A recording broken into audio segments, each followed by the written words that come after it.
going to go ahead and get started. Good evening, everyone. Welcome, welcome, welcome. We are surely in for a treat. I won't be before you long, but my name is Nakaya, and I serve as one of the health educators here at the Blue Door Neighborhood Center. For those of you who don't already know, we are Blue Cross and Blue Shield of Illinois' first ever neighborhood center, and we're so excited to be partnering, collaborating with Dr. Obari Cartman and the Association of the Black Psychologists. Friends, tonight is going to be amazing. If you've been on the journey through the Hip Hop Wellness Series, you know you're in for a treat. And if this is your first time ever joining us, you are surely in for a treat. Again, I am just introducing our speaker tonight, our facilitators, and Dr. Obari Cartman is going to introduce all of our panelists and guests and friends. I just want to give you a couple of things about the Blue Door Neighborhood Center. We are, again, Blue Cross and Blue Shield of Illinois' first ever neighborhood center. And what we do is we provide free health and wellness, low impact fitness classes open to anyone in the community. You don't have to be a Blue Cross and Blue Shield member in order to participate. We have a variety of health topics that we focus on, and behavioral health is one of them. Here, please, please, please, we would love to connect with you. So if you haven't already, check out our website at www.bluedoorcenterio.com or follow us on Facebook, Blue Door Center IL. This month, we are celebrating and recognizing National Men's Health Awareness Month and Pride Month. And if you're interested in seeing Dr. Obari Cartman again this month with the Blue Door Neighborhood Center, he will be participating in our upcoming virtual Men's Health Conference, which is happening next Thursday.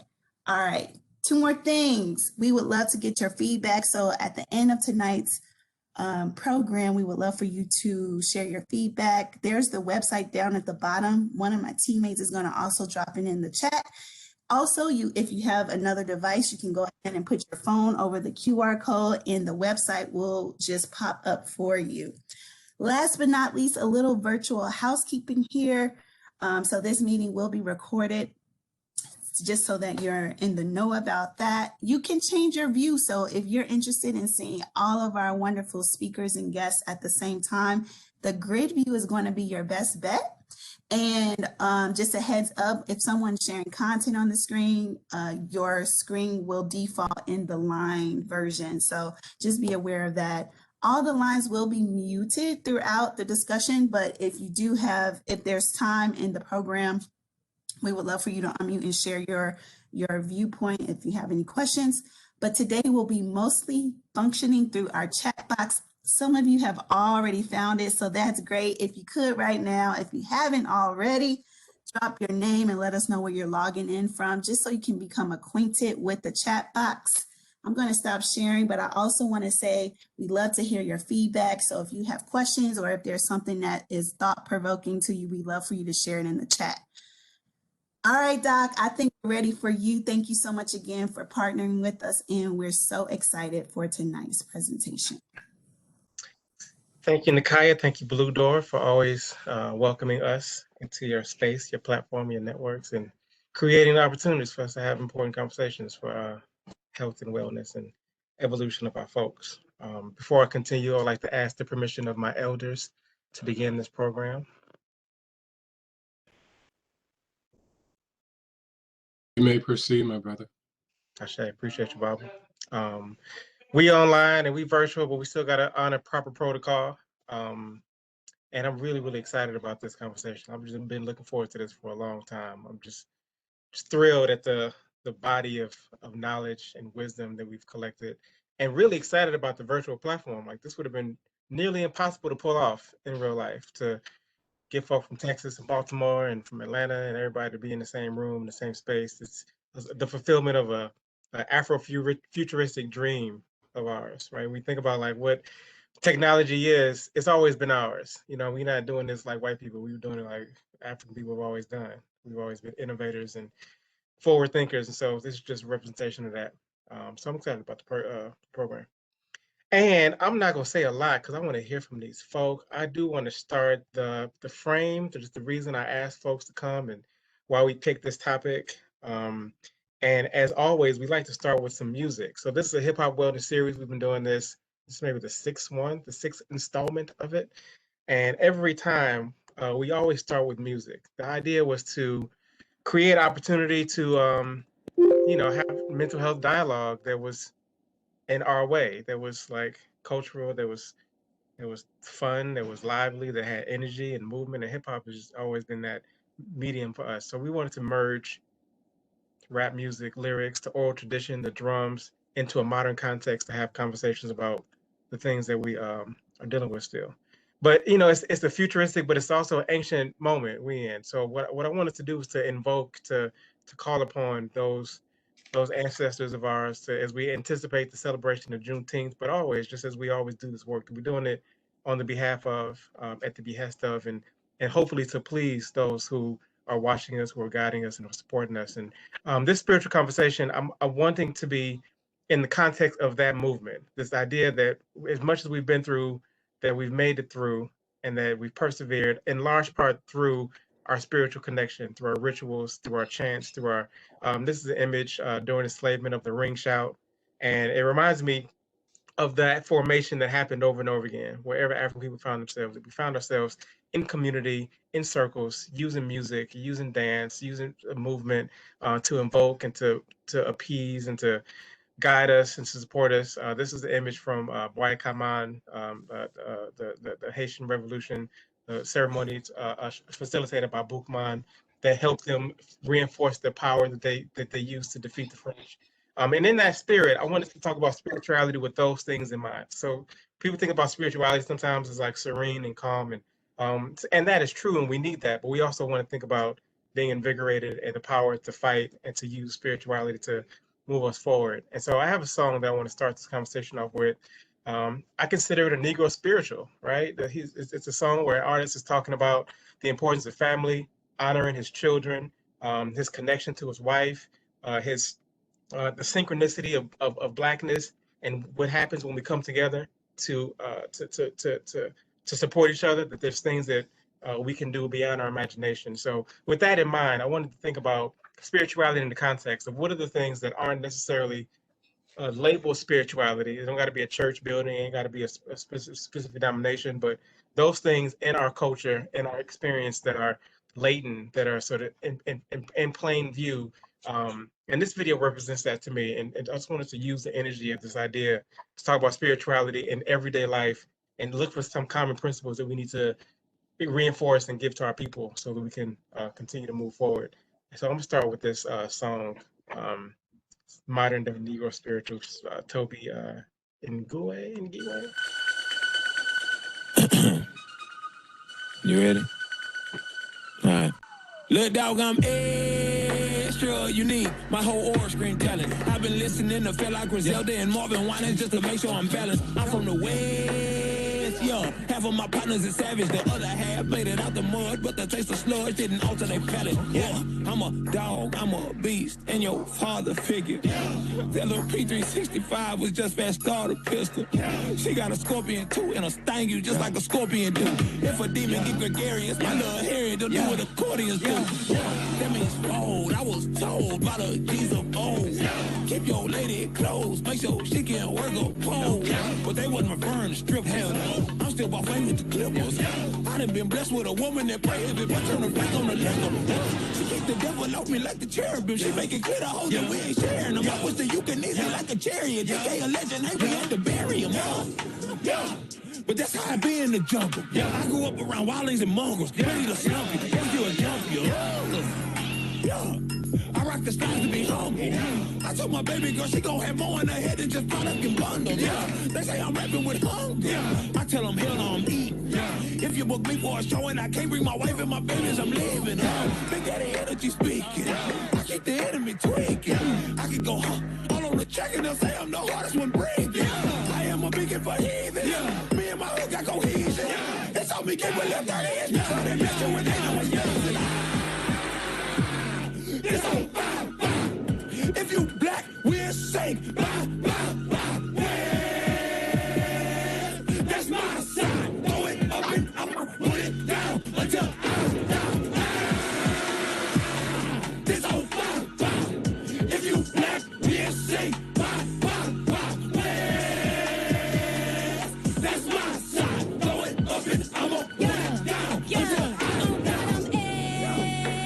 petite, but the hood call me fat. Fire on me like Shadrach and Meshach. I keep peace for the scrap. Throw up the wedge, yeah. But let's just keep it a stack. I was raised in grand rapids. My pops was inactive. My mama was forced to adapt. Yeah, she held it down. That's the new. I'm black in America. Yeah. Raised in the slums, came up from crumbs. Now we cool with Erica. Yeah.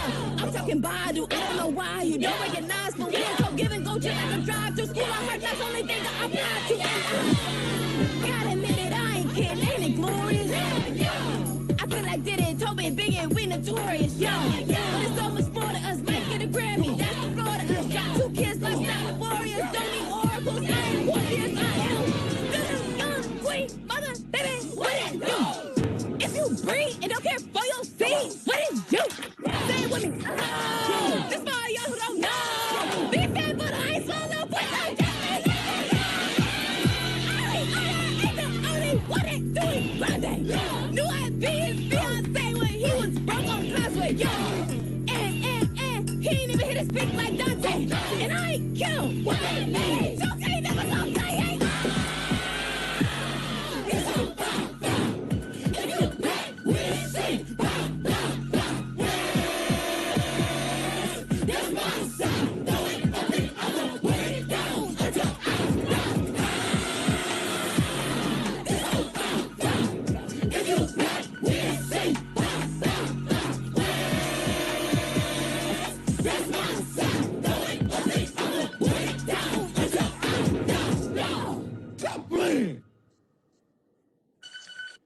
So there we go. That's the energy I wanted to bring into to invoke. And I wasn't there in Haiti. I wasn't there at the ring shots. I feel like that's what it felt like though. And I feel like that's the energy we need to tap into. And I feel like that's the energy our young people are calling for.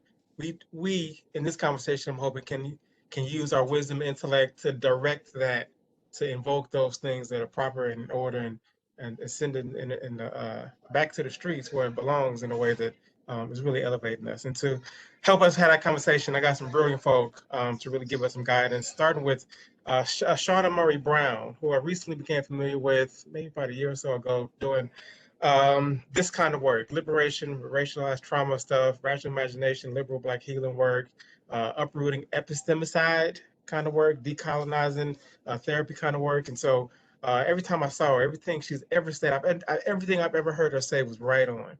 And I don't mean a lot of folk like that. I went to the first seminar skeptical, like, people saying the same stuff, just talking about it, but she was right on point with what the field needs to be doing, what healers need to be thinking about. I'm glad to catch her now before we can't catch her no more. She on the way up to the higher echelon of this thing. So I'm really grateful to have her in the space to have this conversation, to help us share some insights into her work, what it means to be a healer in current context, and do it in a way that's African, that's spiritual, that's holistic, that considers all the things that we weren't taught in school, but we desperately need as healers, as workers, as counselors, therapists, whatever you consider yourself to be. So with that, I would love to bring Shawna to the space to just share your work, talk about what you're doing, why you're doing it, and what spirituality has to do with your intentions, your motivations, your theology, your methodology, all that kind of stuff. Yes. First of all, to start with that, like, I love, like, you, I don't know if y'all can see me moving. I was trying to stay in my chair. So I played that song a million times. So that was dope. But I'm happy to be able to be in the space, Obari. I think I'm honored, honestly, and ain't no upper echelon. Like, our people is the echelon, just to be clear. But my name is Shawna Murray-Browne. Born and raised here in the city of Baltimore. Trained as a social worker, but my work is as a liberation-focused community healer. I am initiated in the spiritual lineage of Ifa to Yemaya, and am grounded very much so in the lineage, histories, and practices of my people. So to talk about my work, I would have to begin with just a glimpse of what my experience was growing up, and I was getting like recurring messages throughout my own experience of witnessing my mother's own transformation and my father's own transformation, and their struggles and the impact that addiction had on them in the city of Baltimore, and continues to have. Like, very early on, I was pretty clear that my work was to ensure that other Black children, other Black girls, other Black mamas didn't go through the same thing. And that was sort of the thing that I was sort of fortified in as early as elementary school, talking to my auntie about, what I needed to do when I grow up. But it transformed even my experiences of being, very much so nurtured and nourished in the church and Christianity, Baptist Christianity. I was the one getting up at 6:30 in the morning, knocking on everybody's door, telling them that we needed to go to church. But later on, that transformed for me as I started to get clarity around who I am, not only as an African American, but as an African. And I started to ask these tough questions very early on around really challenging the things that I was learning in the church space, and folks not really knowing what to do with that. And so alongside, me sort of grounding in, how can I ensure that other children didn't go through the same sort of turmoil that I experienced, my spiritual practice and journey happened alongside. I would say that my present day work is my spiritual practice. My present day work is a manifestation of spiritual obedience. And so what that has transformed into is early on serving as a integrative psychotherapist, and then later finding that I felt like all of the institutions I was working in were pretty whack. I felt that they were working intentionally to ensure that folks like myself as a child and my mama and my father and my cousins and them would continue in the cycle of oppression. And so I started to ask those questions of how I could change that after finishing, first in undergrad, going through a Queen Afua's, a Sacred Woman a few times, traveling to Kemet, or what we know as Egypt present day, and really studying to answer those questions. And then later, sort of being initiated after traveling to Nigeria and staying for a few months really helped me sort of ground in what it means to be African. And so that transformed in my community-based work in the city of Baltimore, holding healing circles that are in alignment with what we know is African-centered, what is rooting us not only in the continent of Africa, but even the lands where our peoples were first brought and dropped off in our innovation there. And so that means I'm helping our people remember how to heal themselves. Like that's really what my work is. And some of the insights that you shared, Brother Obari, is essentially that my work is present day, going to the people that say that they trying to serve and help Black folks, and shaking things up a lot, calling out white supremacy pretty explicitly, talking about the realities of liberation work, and that it means that, sometimes it might be violent, other times it might be organizing. And I'm grateful to have gotten to the space where I am, sitting with Taraji P. Henson and having those conversations, but also holding space for our children in schools, the mamas in the community, and our activists and change makers in the city. Love it. Help us with this part. So you talking about Kemet, you talking Nigeria, you talking Ifa. With the folk you're doing work with, how do you get around the negative connotations of African spirituality in that work? We still got the devil worship, we still got the backwards, the voodoo. How do you get around that with just the everyday folk that you bring this medicine to? So for me, after going and traveling to all of those spaces and studying, Baba Nobles and and Carruthers and all of those things, I also went to how were white institutions repackaging our stuff and feeding it back to us. So I went to, and took training and mind-body medicine to grasp what it was that they were saying and regurgitating as to package it well. And then I was listening to what the young people and what folks in the community were saying. So I just have conversations with our people around, how hip hop, like the video is shared. I help them to see and juxtapose images like that with a video of ring shout, or talk about graffiti and the arts with a juxtaposition of our history. And so the way that I broach those conversations is by helping them sort of asking the question, Like, how are you doing your own healing? What makes you feel better? All right, okay, and so let's ground it in what's our own history that can be juxtaposed with that. A really clear example would be when I worked in a residential treatment center here in the city of Baltimore. I had all of the Black boys because I'm Black and everybody else was white, and that was absolutely fine with me because I knew I would know what to do.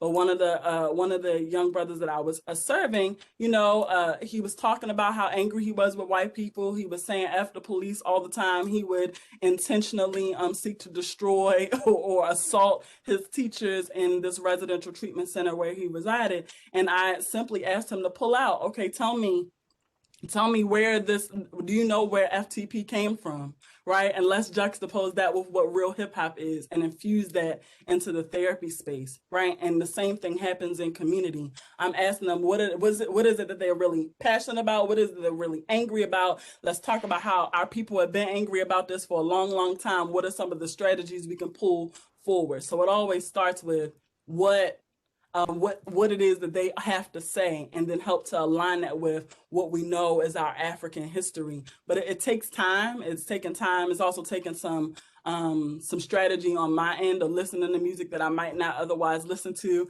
music that might be labeled ratchet, or that's the young kids' music, to make sure that I'm not out of alignment and that I'm not too bougie to do the real work. I love it. One last question for now. I'm gonna come back to you in a second. But when you mentioned the church, one of the things that the church has the advantage of is having very simple, packages to give out. There's 10 commandments, and then you read them and you memorize them. In your study of the diverse ways that African people have experienced spirituality, have you come up with some common spiritual principles that you think we all need to be aware of, to practice, to teach? Are there some sort of a commandment-like thing where you say there's certain things that we need to do, not do? Maybe not commandments, right? But like common something like Absolutely. consistent that you can teach, something simple, easy, clear. What would that be for spirituality from your practices? So for me, the major sort of helpful thing for me was not just studying the ancient African and practicing African traditional religion, but was also going back to like how, yes, our people were indoctrinated with Christianity, but how did that actually look in our day-to-day life? And so how is even our Christian practices, how are they still African? And so what was helpful for me was studying hoodoo traditions and differentiating and educating the difference between hoodoo and voodoo and Vodun, and ensuring that the complexity there, and studying that. I think there are a few things that are consistent. That is that circular movement we just saw in the video, alongside the ring shout, alongside any and every ritual you will see for an initiation on the continent of Africa. That circular movement, that gyration, that rhythm and beat. You can align the rhythm and beats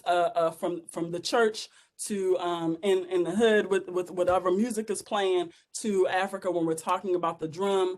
We're talking about a spiritual cause of an illness or malady. So no matter if you are, grounded in the African spiritual tradition, or if you've been raised in a church, that grandma put the onion on your foot to absorb whatever energies was going on in your body. And that's also a representation of like the use of herbs and the like. And so, and oftentimes folks don't automatically see that, but when I bring it to their perspective, they're like, oh, all right, yeah, mm-hmm. And the last that I will say is an acknowledgement of our ancestors, right? So no, we might not be calling them ancestors, right? But when we talk about pouring libation, that happens. Or we could just talk about going into grandma's house and seeing a full wall of everybody in the family that's dead, that has passed on, and the way that we still talk about and connect with those ideals, and the way that is still is centermost to our African spiritual traditions when we're talking about connecting with venerated energies, and we're talking about connecting with our ancestors. And then the last thing, I think I'm going to stop because I feel like I've been talking a lot, but I feel like all of those all of those It's a things are discussion. I connected. invited you to talk. That's kind of Yeah. what this is. I mean, all right. But I feel like all of those things together, when I illuminate, like when I'm saying, didn't you have a dream about your brother that, right? When we talk about grandma dreaming of fish, all of these things are the manifestation and representation of our inherent Africanness that, a white, not nary a white institution or any white supremacy has been able to eject from us. And so it's supporting and reframing that from an African perspective and connecting that to a holistic manifestation of what is spirituality. I love it. All right, I'll give you a break right now. Thank you so much. My water. Don't go nowhere. Don't go nowhere. I want to bring in Boukhepra to this conversation. I see you here. I'm going to introduce you, though, with a song of yours. So we always have a special guest artist every time we do this, and they're always very carefully selected. And folks that are not just using their art for entertainment or for fun, but also with skill, bringing in content that we need. And Boukhepra is doing that brilliantly right now. And I can show you better than I can tell you. I'm going to share a song from a series that he's currently in the middle of, maybe not even in the middle yet, a series that he's doing where he is doing releasing one song per week for 52 weeks. And everything that you see he is conceiving and directing and writing and producing. It's so much work that goes into this. It's the little things that I appreciate, like where he does the video, directing the video, and then like it's hard to appreciate him having to memorize the song in order to be able to shoot the video every time, right? There's so many little things that he's doing all by himself. There's a genius in it that I'm floored by. Like every time I hear a song, he's better and better and better. This is the beginning of it, but I encourage y'all to go find the series. He can put the link into the whole thing, but he's maybe got 20 songs into it. He can talk more about it, but this is the beginning of it. I want to play a song from Boukhepra and bring him into the conversation and have him share about his work and his mission and what he's doing and how we can help support him in terms of the mental health parts of this stuff. But Boukhepra, without further ado.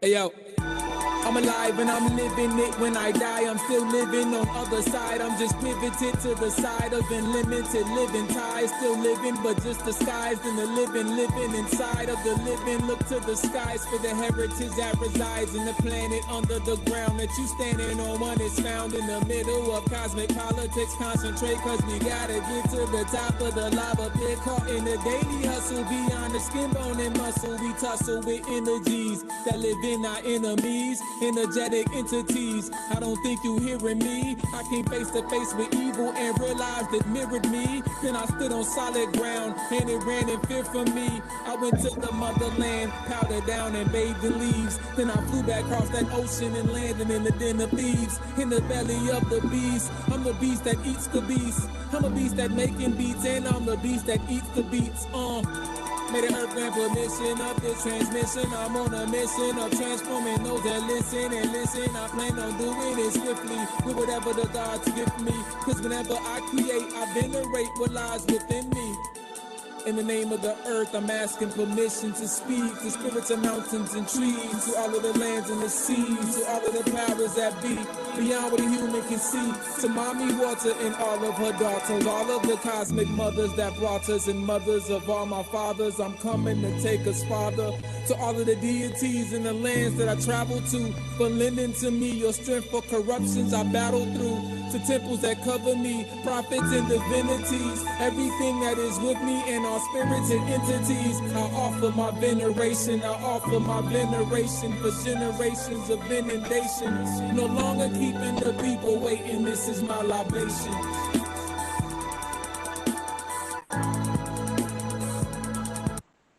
Love it. So dope. So the thing that I appreciate about it most is, I know him. So like I can hear him talk about these things and I know he's telling the truth. Like he really makes the beats, right? He really traveled to Africa and bathed in leaves, right? I love this. Is my favorite picture, Boukhepra, right? people talking, like, it's really important to me that people are really for real doing the thing that they're saying. Like, he really went through the initiation rites, is really practicing. I didn't even know he was rapping like this until like years after I knew the work he was doing. I knew him as a father and a business owner. I ran into him the other day selling juices and hot power from his own. Like, he's just doing so much. I'm just, again, constantly amazed with your work, bro. And would love to have you, just share about your vision for this current project. One of the specific things that I asked you to talk about that I think that you are uniquely poised to help us with is the transmission of this ancient wisdom and culture into the next generation, because you do it with a certain swag. Like, you make it cool. Like, you know what I'm saying? You show a picture in the village, but then I show you in the hood just like dapping up with with the fellas. Like, I think that there's a genius in being able to speak so many different languages that I think that we need, because our young people, if you don't speak to them, if they don't understand, you could be right, you can have all the deep knowledge, but if you can't speak it and connect, then we gonna miss a generation and generations of folks. So I think you were linking to that I really hope. I would hope you could help us figure out your methods, your science, and your inspiration, and just share some of your work and the spiritual forces, the practices, the rituals that helped you do this multi-level genius at such a high excellence. You know what I mean? Boukhepra, the floor is yours. Gratitude, Obari, man. I really appreciate it. And greetings to everybody that's joining in, and I really appreciate joining this conversation.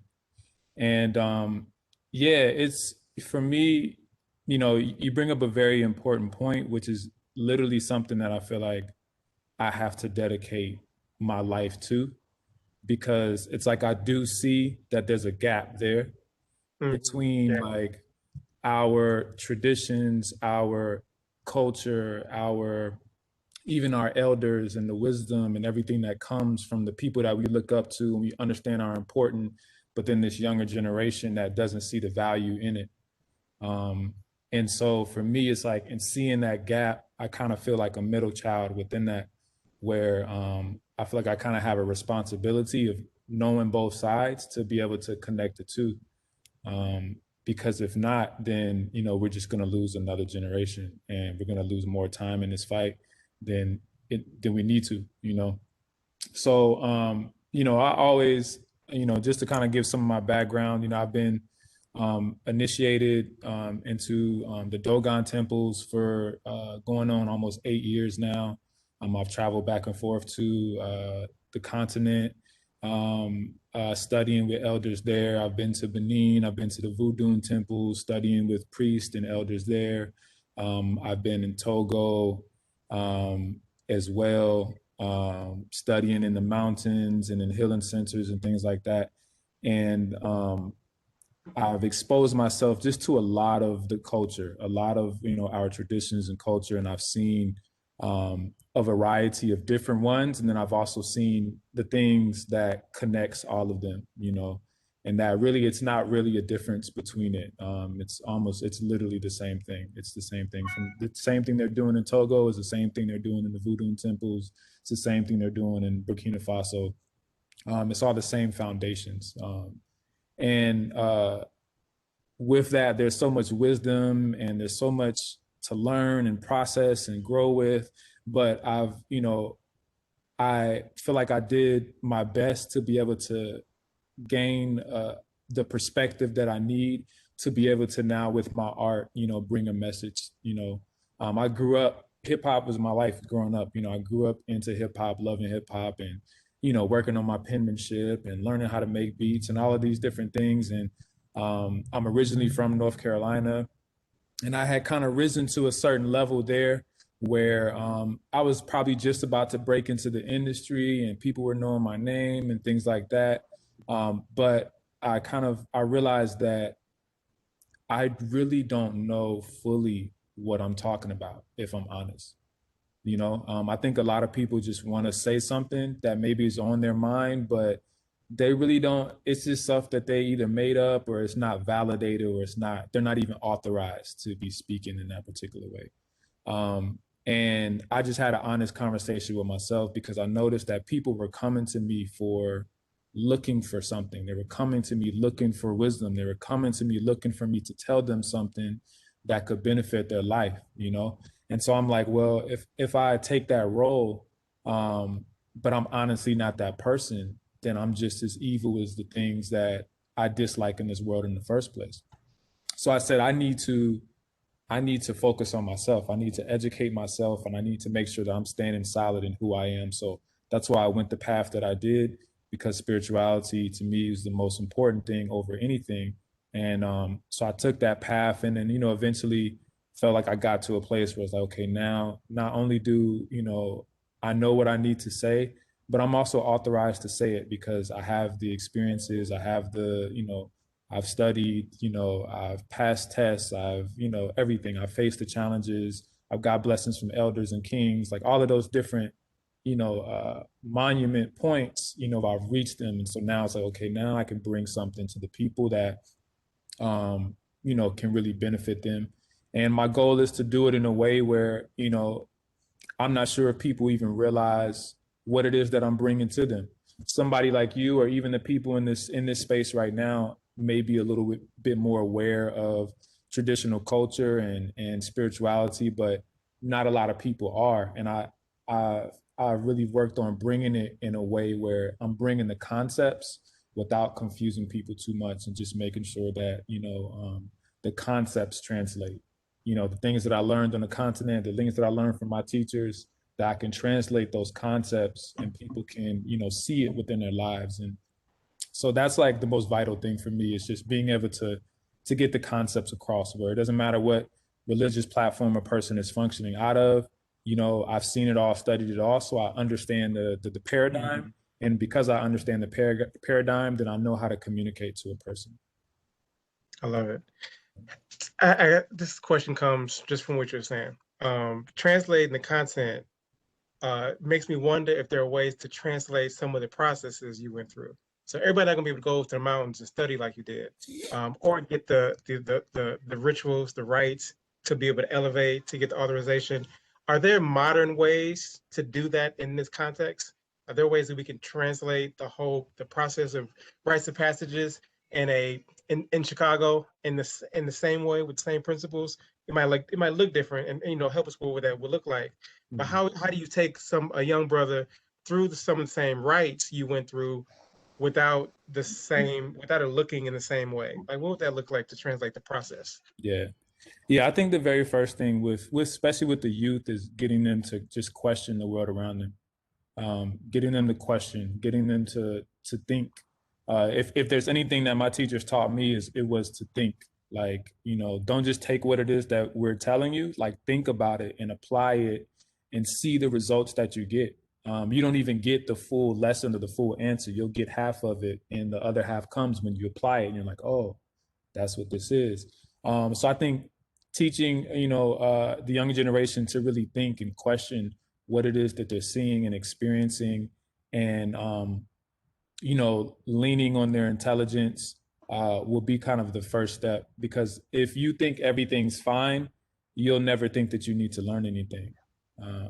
But if you can look into the world and you can say, hey, something's wrong, something's not right, something's a little off, then that starts that process of wanting to seek for something better or seek for a solution. Or, you know, so I think that's the start with anything. Outside of that, anything in life really is about how you face your challenges. And I think everybody faces challenges, no matter who it is, no matter what path they're walking. There's no way to escape it. It's just a principle of the earth that we live on, is we have to, as human beings, face challenges. And how you face those things and how that affects you, I think, is the biggest thing that anyone can teach anyone on any path, you know. And the human being and the core self, whatever we want to call it, the internal most, you know, part of the being, will benefit from facing challenges, facing hard times, and climbing up and working through those and improving yourself. You know, anybody in any type of paradigm can always seek to improve themselves. And, you know, that's something that translates universally, you know, do anything. That's beautiful. Perfect answer. I love that. I'm gonna stop you here so we can get Baba in, so we can bring back some time for a discussion with the three of y'all and the whole community. Baba Nobles, you still around? Did we lose him completely? Dr. Badia, did you help him get in with the video? Where are we at with him? He's here. We just need to help him unmute. Let's see. Okay.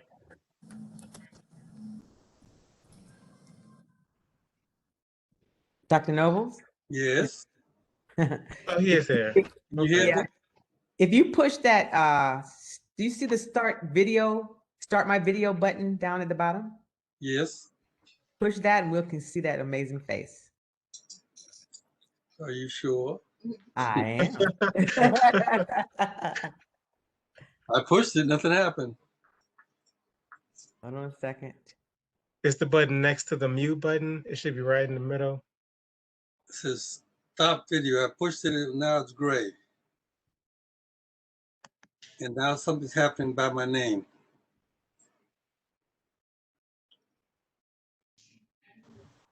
Hmm.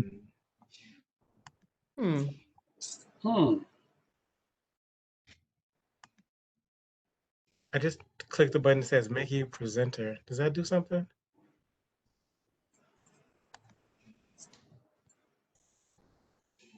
Come on, I was so impressed with you all. Now you're losing. And so you push start video and nothing happened, huh? Your name comes up. So I'm pushing my start video. I see you now. Yeah, I see. We had him earlier. We had the I know it worked because we saw you. Here it is. Yeah. Yeah. Yes. Yes. There we go. See, Sharon had to lead the way. So you got to follow that feminine energy. She had to lead the way. So with no introduction needed, Baba Wade Noble was one of the foremost thinkers and writers and founders of the organization. I got a quick story. I had an experience at a conference. I think we went in Las Vegas. I'd never seen nothing like this. And my prior to and after this, there was a moment in a conference where Baba was speaking, and just with the power of his tongue, somebody got possessed in the room. And I'd only seen something like happen at a church or at a bimbe, where he was able to open the way for spirit to come and someone to be able to receive that at a Marriott in Las Vegas.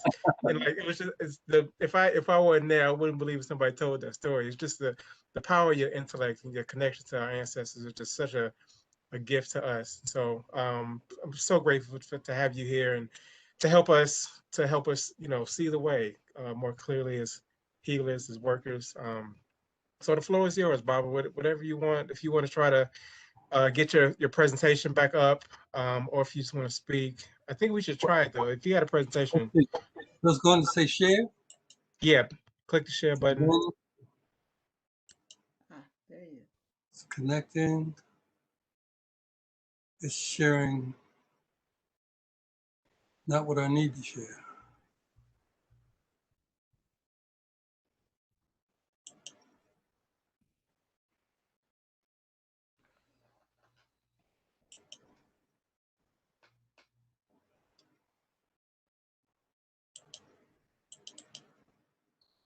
Share.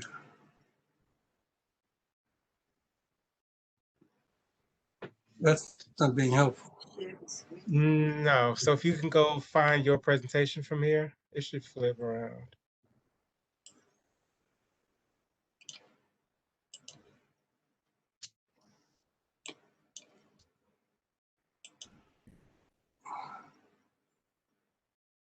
Are you all still there? We still here. We gonna wait for this. We ain't going nowhere. Yeah. See? How long we gotta sit here? Do you see anything on my screen? I'm seeing my first presentation. No, so whatever you did, you shared something, then you unshared it.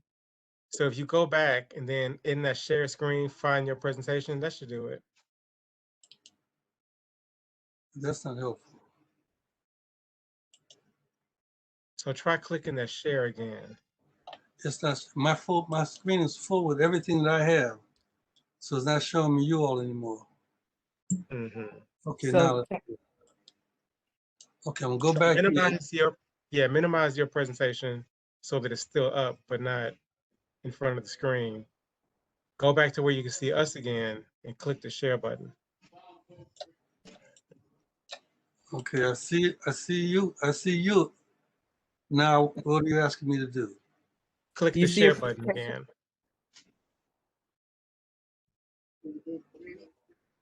Yeah, she's available, yeah. Okay, I see Sharon. I see start video. That's not helpful. And so when you push the share button, do you see your presentation anywhere in squares? No, I see a little action on against my name, but not the presentation. There's something here That's that's your video's back. my video's back. Yeah. Yes. So now push the share button. The share button next to the stop video button. Okay.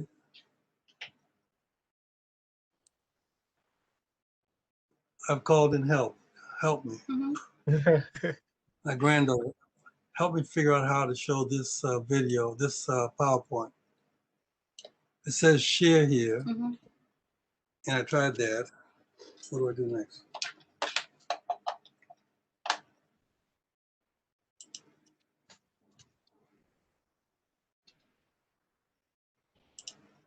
Okay, where is it? This one? It's that right behind you. It's that one. Okay, it's called PowerPoint, and you want to do this one.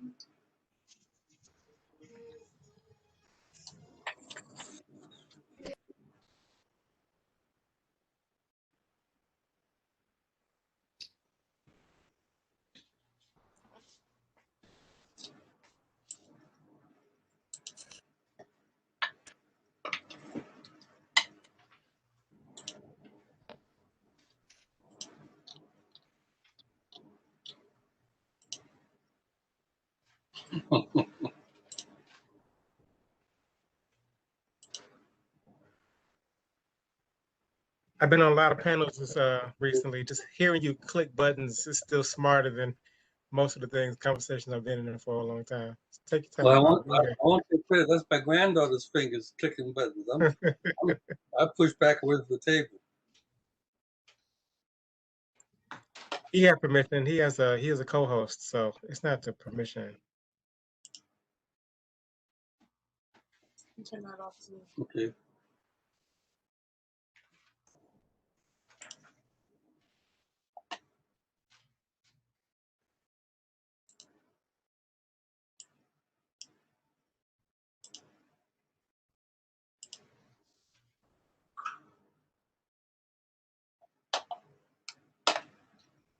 Baba Wade, is that your granddaughter that you were when we were in New Orleans? Remember we had a sunrise service and you guys were walking around the circle and it was raining and then No, that the rain stopped? was not her. No, I have a lot of grandchildren. The one is New Orleans, but it's not this one.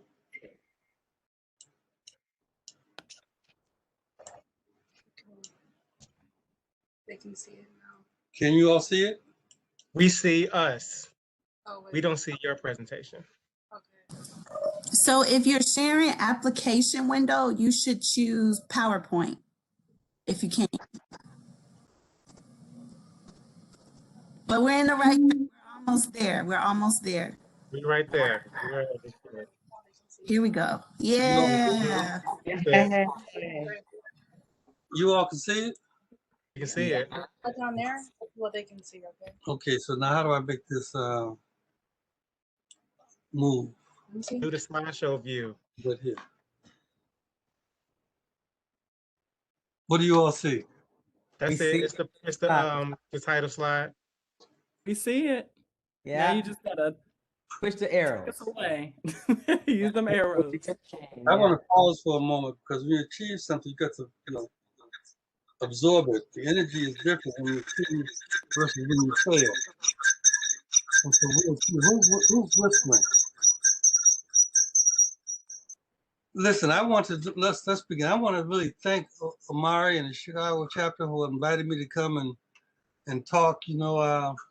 I've been hanging around ABSI from its birth, and I think that I can remember when in ABSI to say African was a bad word. And now we have a whole body trying to rescue this sense of being African. And I want to use that history to talk about this moment we're in. Everybody's running around the world, literally around the world, talking about, because of COVID, we have a new normal. We're going to have a new normal. And COVID wasn't by itself. We really are experiencing COVID-19, which is waking folk up, but it's also allowing us to see that COVID-19 has a twin, which is white supremacy 19. And white supremacy 19 begins in 1619 when we first got captured and brought here, and they kind of confused us to think that the problem was how do they make us be slaves, when the problem was their intention was to dehumanize us. Because in dehumanizing us, then they could make us do anything they want. And so we've been struck with a double-edged sword called colonialism and chattelism. The chattel of making us movable property, making us equal to a goat or a cow or a pig. And so I think we have to think through that in a very systematic way, and then talk about, if there is going to be a new normal, what's the basis of our new normal? And I want to present to you that our new normal is the old African way. That's our new normal. And my work around Saku and the rescuing of the illumination of the spirit is the ideas I want to walk with you through in this discussion.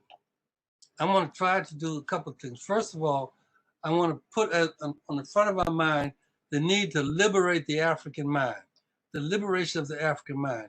And that's, to me, a fundamental and essential question. And the question is, can we be African in this pathogenic, hostile, and anti-African society? Can we engage in the liberation of the African mind in this neo-colonial, white supremacist, caste-driven society? Two questions. For me, the answer is unequivocally yes.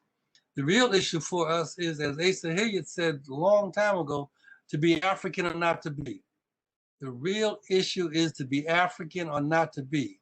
To not be African philosophically, culturally, spiritually, aesthetically, and psychologically in this society can only result in our collective not being. I want you to resonate on the idea of being a not being.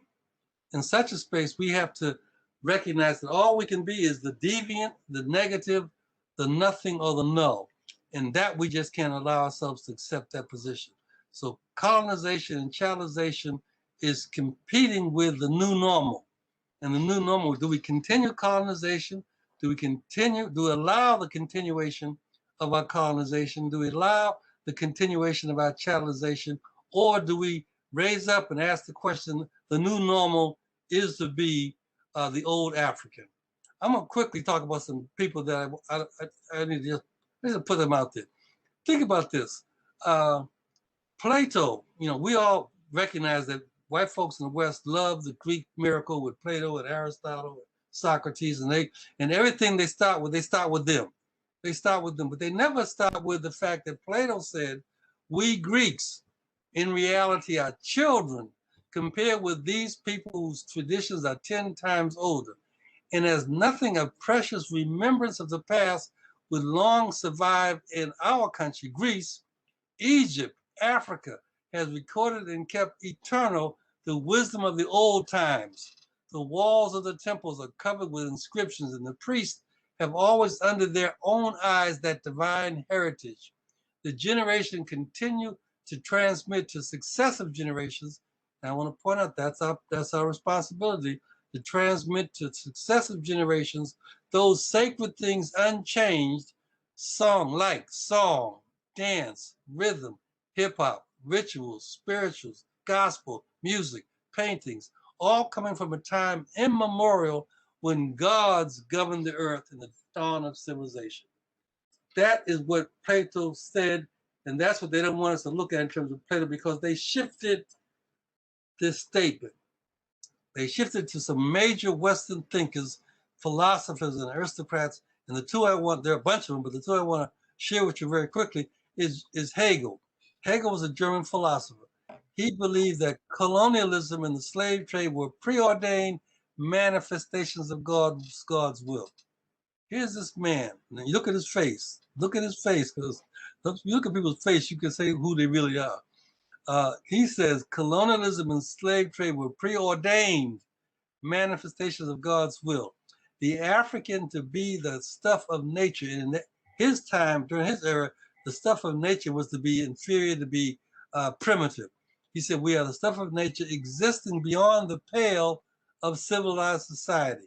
He goes on to say, at this point, during his time in the 1700s, he goes on to say, at this point, we leave Africa, not to mention it again, for it has no historical part of the world.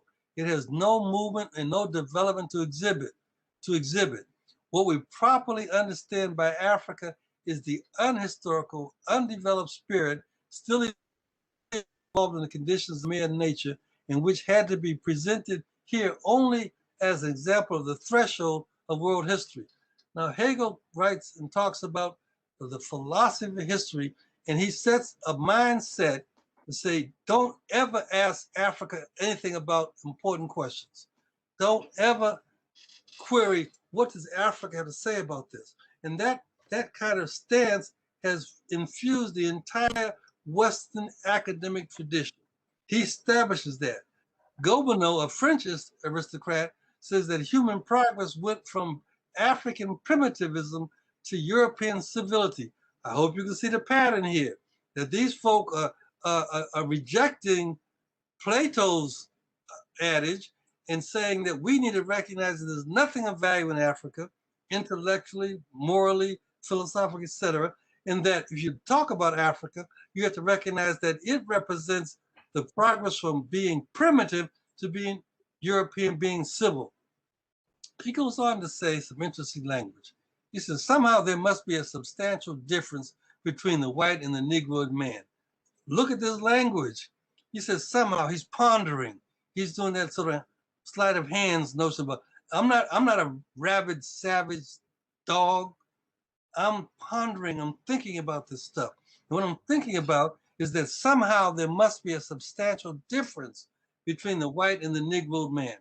This difference is a direct result of the difference in conditions in Europe and Africa. Now he's telling on himself. He says the humans in Europe had to use their brains to overcome their problems, while the humans in Africa had hardly any need to use their potential skills. Footnote, sidebar. The humans in Europe had to struggle with hard, difficult environments and use their brains, their wit, their will to come solutions. Those folks in Africa, we're just sitting around under the palm tree. We were sitting by the beach. We eating mangoes that dropped out the tree. We didn't have to even dig it up. Everything came to us, so we had no need to use our brains. He says this is the explanation why Negroes are still quite undeveloped, while the Caucasians have been able to use their intelligence to build an impressive civilization.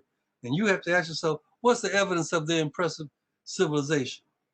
He goes on, the folks that we all have been taught to kiss their rings as psychologists, Sigmund Freud, Carl Jung, and G. Stanley Hall. They are the three people who established Western psychology on the American front, and all of us had to sit in classes and ponder their thinking. But you have to ask the question, what did they say about Africans? Sigmund Freud said he believed that Black people were of the three lowest forms of human beings. Why are we kissing his ring? He says he referred to his patients as Negroes because the Negroes were, in terms of the Darwinian justification, the savage or the primitive. He equated his patients with being equivalent to a master-slave relationship. I had the joy with Naim Akbar of visiting his home, which they made in a museum in England. And on his desk where he saw his patients, there's nothing but ancient Egyptian netters and gods and goddesses that were his inspiration. He doesn't tell us that. He says that we are the lowest form of human beings, yet on his desk are the absolute creation of African genius. In fact, when he died, when he was dying, he asked those folks who would care him to take him to his room, to his office, where he can be amongst his people. Now, he done stole us. We're his people now. But he didn't say these are Africans. He just said these are some stuff that he equated. Carl Jung, and when I was a student, full disclosure, I thought Carl Jung was probably the best of the white folks I was forced to study, and he was best that I might be able to deal with him. I could become, in quote, a Jungian. But I began to ask the question, what did he have to say about black folks, about Africans? Jung believed that there were certain psychological maladies found amongst Americans, which was due to the presence of black folk. Are you hearing me? He said just being around black folks creates certain psychological maladies. He said that the causes of the American energetic sexual repression could be found in the specific American complex, namely living together with lower races, especially them Negroes. He also is the dream man. You all know that.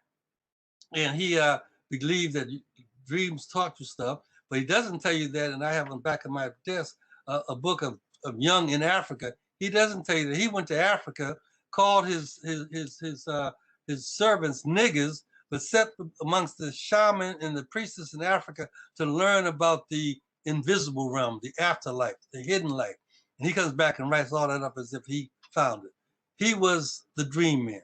He was terrified of becoming black. His most important dreams was he dreamt of him being in Kenya and looking at Mount Kilimanjaro and seeing these tall Maasai walking, separating the earth from the horizon. That was a nightmare for him.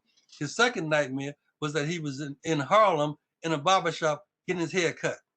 He was afraid of African stuff. G. Stanley Hall is the final of three, even though I think he's the oldest of these three. And he theorized that Africans, Indians, and Chinese were members of adolescent races. Look what they're doing. Look how they're placing us. Look at they're creating this relationship to African. He theorized in his recapitulation theory in adolescent races that we, like the Indians and the Chinese, but mostly us, were in stages of incomplete growth. He also spent some time developing and heading up the Congo reform movement, where the United States tried to engage in understanding what the Belgian savage called King Leopold II, who destroyed thousands of Congolese people under the guise of getting rubber plants to make rubbers for GM and G Motors. And he takes credit, I have to highlight this in yellow, he takes credit that he taught Francis Cecil Sumner, who's noted as the first African-American PhD in psychology. Francis Sumner spoke 5 different languages. He worked his way through graduate school translating scientific journals from German into English and French and Portuguese. How was he the student of G. Stanley Hall? I hope you see my point, that they take our genius and take credit for it. And in this scheme, I can't go through this, but I want you to see that Carl Jung, Sigmund Freud, and G. Stanley Hall had a timeline that began with the Haitian Revolution. The Haitian Revolution with the Boukhepra that the brother did a wonderful song about, and Toussaint's Liberation War, and Dessalines' independent movement. All these are energies that resonated with these men of their time that shaped their thinking to say, how do we control these Negroes? And you look at them, you look at they lived during the time of Sojourner Truth, Harriet Tubman. They lived during the time of Dred Scott. They lived during Freedom's Journal. They lived during the first 5 black colleges of being established. They lived during this time. They lived during a time where this young sociologist stood up and invented sociology, W.E.B. Du Bois. He doesn't get credit for that, but he was the person that made sociology a scientific discipline. They lived during the time of the Harlem Renaissance. They lived during the formation of the Nation of Islam. They lived during a time when all people were saying that black folks were inferior and that we were inferior intellectually and physically. And lo and behold, they had a Berlin Olympics, and the Aryan giant called Adolf Hitler had to leave the stadium because Jesse Owens ran him out the stadium in his ability. They lived during the time of Joe Louis. So there's this contraindication that we're seeing. How do their theories talk about the inferiority of black folk? And we see all this genius and all this power of black folk. The Pullman Porters, which was the internet of their time. That's how we get information through the Pullman Porters, the Tuskegee Airmen, Dr. King, MLK. All these things are happening while these great minds of European psychology gave their thoughts. Here's the intellectual timeline. I want to show you that during our slave archives, 400 years, during the Civil War, during World War II, all this human destruction, yet all these theorists, all these people that we were taught to bow down to, never spoke to the savagery of Europe, never spoke to the savagery of their framework. All of them. Samuel Carter, who did all this crazy stuff about drapetomania, that the sign about being crazy is that we ran away from being enslaved. Ferguson, Spencer, Wundt, James, Hall, Freud, Adler, Young, Terman, Watson, Abraham Gardner, all these folks that we had to study were embedded in the most savage period of human relationships in terms of killing fields. But they don't talk about that in their work. They talk about the inferiority of Black folk. That goes on and on. So what I want to point out to you here, so I can shift away from them, is that the idea of colonization and chattelization had varying forms of political disenfranchisement, economic exploitation, social denigration, and Black-on-Black death and destruction, driven by white supremacy that we internalize and become the agents of Black-on-Black death and destruction as well. The lack, you can see the symptoms of it. Lack of stable infrastructure denies countries like Africa to control their own resources. Overdependence on the World Bank. Addiction to anything non-African, especially white thought. Now we're coming home to Africans in America. Addiction to anything non-African, especially white thought, behaviors, and beliefs. Constant depression, delusions, misdiagnosis coming out of this misalignment of European thought. Take a breath. Think about our new normal is the old African way, the reclamation of our saku. And this is where I want to now shift to talk. Let that all that toxicity go. We should interrogate. We should be able to report on it, especially with teaching young Black psychologists what that was about, and don't have them run around thinking that they are proud because they are Jungian, they are Adlerian, or they are different form of white thought. It seems that when we have a challenge to challenge their stuff and then to correct our stuff. 2, 3 important people in my schema are Jake Carruthers in Chicago. You all know Jake Carruthers in Chicago. You all should every day get up and pour libations in Chicago to Jake Carruthers. Jake Carruthers says the African scholar practitioner must break the chain that links African ideas to European ones. Fundamental. Break the chain that links African ideas to European ones and listen to the voice of the ancestors without European interpretation. That's hard because the Europeans captured all that stuff, rewrote it, packaged it. The archaeologists and anthropologists found our wisdom in their books. So that's hard to do, but we have to do that. Jake says, ultimately, knowing is the result of divine, universal, and intergenerational conversations amongst the God, the creator, the cosmos, the nature, and the creatures of the earth, especially human beings. I am pleased, as I was watching us get together, of the intergenerational fabric of this meeting we're having today. You are obedient to Jake's understanding of what needs to be done, ultimately knowing.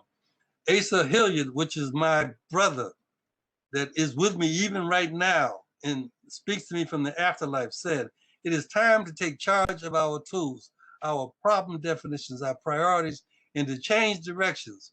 Change directions. Stop falling behind them white folks. Change directions. Stop licking their butts. Stop carrying their water. Change directions. It's time to reach for excellence.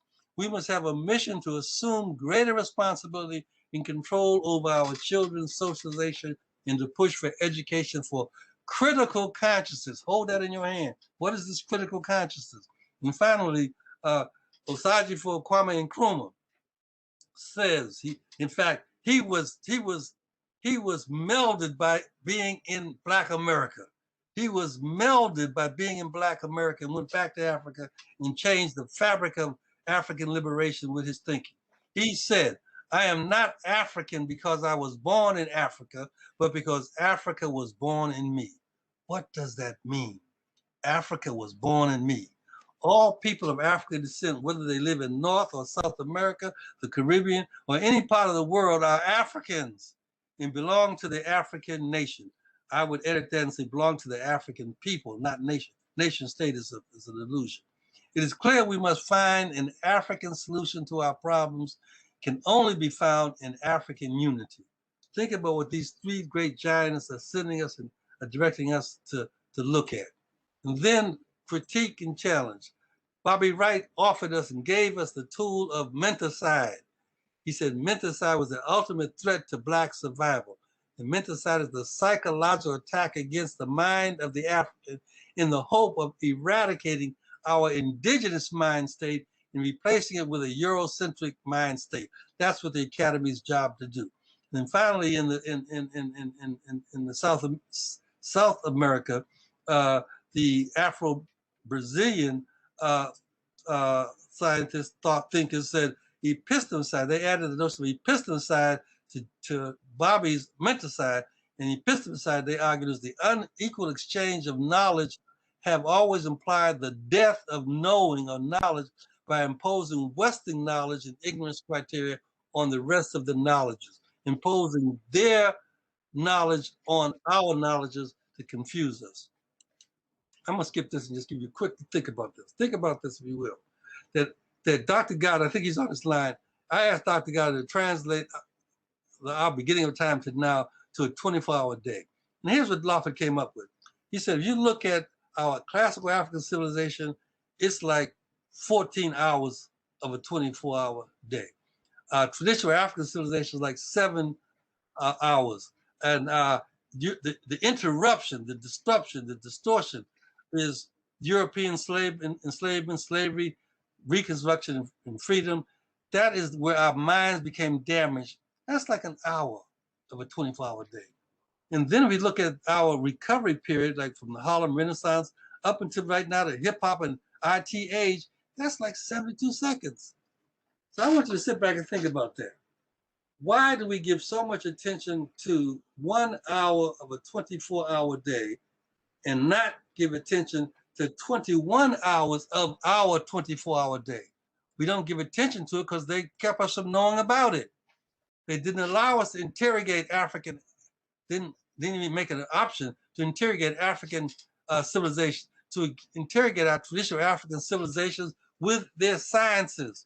Voodoo, Ifa, Candomblé are not primitive religions. They're not traditional religions. They are sciences, sciences of the spirit. So why are we not interrogating our inventions?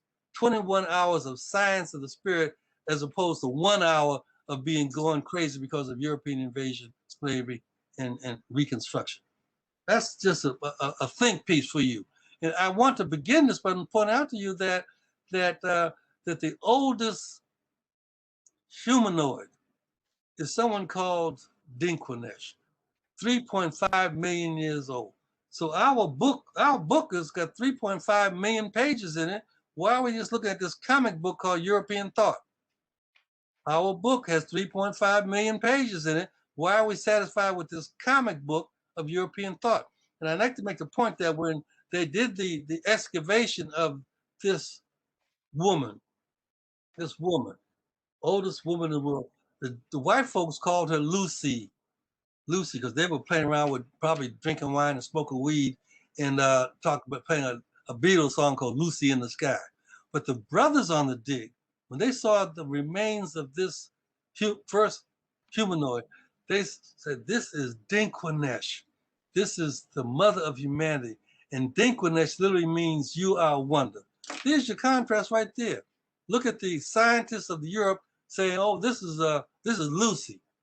The black men who did the heavy lifting saw the remains of their mother, the mother of humanity, and said the mother of humanity is a wonder. Later they found, and she was a little small woman, 3.5 feet tall. Probably like a lot of you all's grandmamas who are 4 feet 5 feet tall. That was your wonder, your Dinkwanesh. But later they found Katanunu, who was 3.8 million years old. I always like to debate my archaeology friends say, oh, the first woman who started humanity was Lucy. I asked the question, how did she start humanity? Did she lay an egg? Or did she look across the schism of ancient times and saw a brother? and the brother saw her. And brothers and sisters do what they do. They say, "How you doing? How you doing? Let me holler at you." Think about that. 3.5 million years ago, some black man and woman got together and said, "Hey, girl, let me holler at you."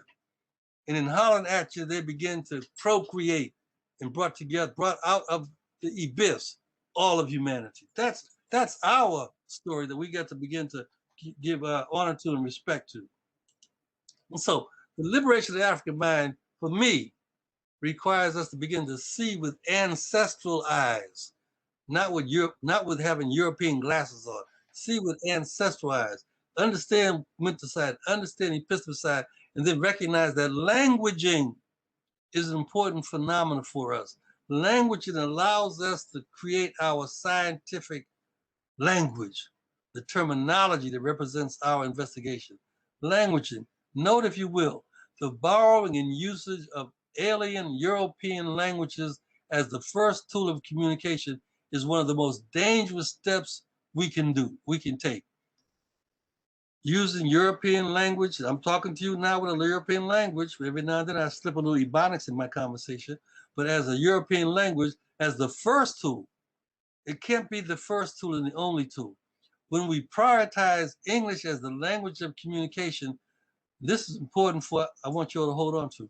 When we prioritize English as the language of communication, we carry the weight of Greco-Roman, Germanic, Anglo-Saxon, European culture and civilization through our mouths. We spit out the weight of their Greco-Roman, Germanic, Anglo-Saxon, European culture and civilization through our mouths. So we have to rescue our own narrative, our own language, our own voice, and recognize that the Western grand narrative is cultural violence for our knowing.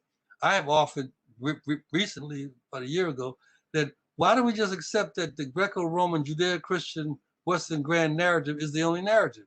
In fact, somebody created the Greco-Roman, Judeo-Christian grand narrative as the universal grand narrative, which is not. So we can take that back and take the same authority.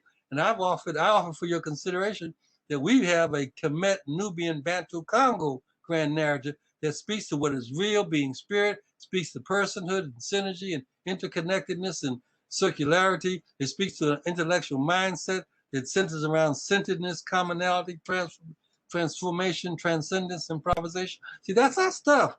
We just have not picked it up and interrogated and talk about how does this apply to how I walk around in the world as a regular, everyday walk around person. Rescue our science. I want to argue that these what they call traditional religions and practices are not religions. The term, look it up, the term religion literally breaks down to religament, to retie. To retie to what? To retie to God. I don't have to retire to God if I am God. How do I retire to myself? How do I do that? By understanding the astral energy that makes up my expression.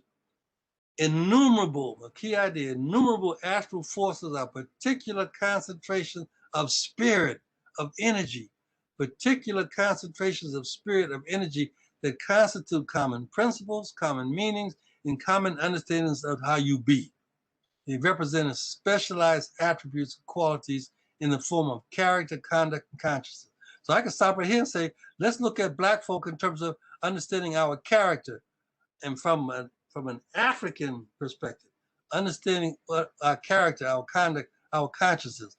I have often argued that the science of the spirit, what I used to call Black psychology, what I now offer you is Saku Jaya, is the process of being, knowing, and having a knowledge of the forces, energy, and power that enlivens all of reality. My being is to know and have knowledge of the forces, energy, and power that enlivens all of reality, and in particular, the understanding of knowledge of being human as an expression of force, power, and energy. Being human is an expression of force, power, and energy. In fact, we are not human beings, we are spirit beings. And again, I've offered for my colleagues in Black psychology to consider the notion of spiritness and not spirituality. People like to talk about Black people, African, about real spiritual. We don't have the attribute, that's what spiritual means, have an attribute of spiritual. We are spirit. We are, so I've introduced in the conversation, I would actually interrogate it with me, the notion of spiritness. Spiritness. We are spirit beings housed in a physical container having a human experience. And I put this Tehuti up here because, again, here's the theft. Tehuti, 6,000 before the current era, was the god of knowledge, the Medo-Necha, the god of wisdom, the maintainer of the universe. The Greeks stole Tehuti and called him Hermes. And so we were taught in our deep philosophical class this notion of Hermes Trismegistus, which means the 3 times great great. And even that is stolen from our linguistic structures. When we double the word, that's to emphasize it. So we said that's a bad MF. That bad means that it is greater than just bad. That's so the 3 times the Greeks took that and said Hermes was 3 times great great. They called him To. They called Tehuti Tho, or Tho, translated to Hermes. We've never studied the 8 laws of Tehuti. We've never studied classical African episteme.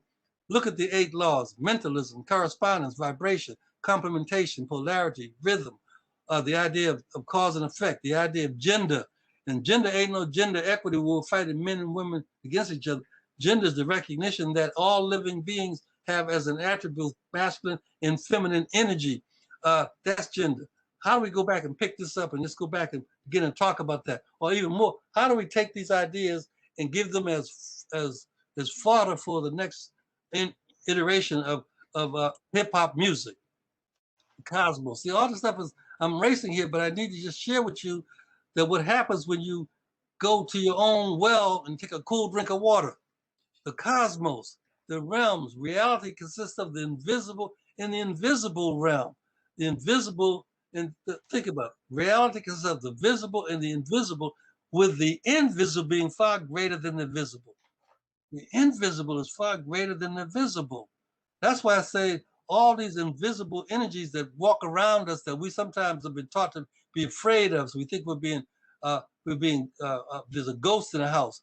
And there's no ghost in our cosmology. There's no ghost would walk around with dirty, broke down clothes and a chain around his neck and making noise. No, our invisible one, our family. They're our peeps, they're our folk. The invisible realm, the microcosmos, is the immediate perceptible world. The invisible realm is twice as, I'm doing mathematics, is probably not that really good to the arithmetic, but the invisible realm is the mesocosmos, the world, the intermediate world of spirits, of genies. Jake Carruthers talked about the irritated genie that was the inspiration for the Haitian Revolution. The irritated genie, spirits in the mesocosmos. The macrocosmos is the world beyond the senses, the realm of the divine, the ancestors, the spirit beings. Now, I want a footnote here for you that there's microcosmos you think is somewhere out there, but the macrocosmos is actually in you. It's in you. The world beyond your senses is in you. The realm of the divine is in you. We are our ancestors. We are spirit beings. Being spirit, we are not human. We are spirit, living energy, vital force. We are spirit beings housed in a physical container, having a human experience. Take that one statement. We are spirit beings housed in a physical container, having a human experience. That human experience, we can change. Once we recognize what it is an illusion. That physical container, we can change. Unfortunately, we've been taught to change it the wrong way. We do cosmetic surgery and cut off our noses and thin our lips and straighten our hair to try to change the physical container. But what's really cannot be changed is our energy, our spirit. African epistemology imprints the natural centrality of the role of the divine and of the spirit in the acquisition of knowledge. Take the last statement, because we're not going to go figure how we're going to acquire knowledge if it has to do with this energy. If the universe is matter in appearance, in spirit, and reality, how do we go find knowledge? How do we find knowing and knowledge development? I go with the Bantu. I think the ancient Kemet is a good founding place, but the living area of knowing is found in the Bantu Congo. We are Bantu people. And I can show you another conversation that the dispersal of the Bantu throughout almost 3/4 of all of Africa, that's a big continent, in the dispersal of the Bantu people due to the Arab slave trade and the European slave trade spread Bantu folk all over the world. We are Bantu, just don't know that we Bantu. What the Bantu do is Bantu say that spirit being or living sun is a threefold unfolding radiating experience of yet to live, living, and after living. I am a threefold, trifold radiating energy of yet to live, living, and after living. I was me before I was born as a spirit being. I am a spirit being now, and when I transition, I'm 76 years old. I believe that God has a lot, the divine has a lot more left for me to do, but whenever my time comes, I will accept it. But in the after living spirit, you still got to deal with me. In the after living spirit, I will help you know and be knowable, possessing a knowing and knowable energy of power through which one has an. Now look at this statement. We are spirit beings possessing a knowing and knowable energy power through which we have an enduring relationship with a total perceptible and ponderable, visible and invisible reality. We get it all. We into everything, but we don't know it because we've been crippled. We've been contained in European thought. We don't know how expansive, how powerful we really are. And that's what I'm trying to incite you with. Human being, spirit beings, a living sun. And the being human is to be spirit. A human being is trifold. A human being, the spirit being is, human being is a spirit. Look at this statement. A human being is spirit who affirms one's humanity by recognizing the humanity of others and on that basis establish humane relationships with them. That's our rule. There's our golden rule right there. I can't be a spirit being and affirm my humanity without recognizing your humanity. I can't run around oppressing people, doing all this crazy European savagery.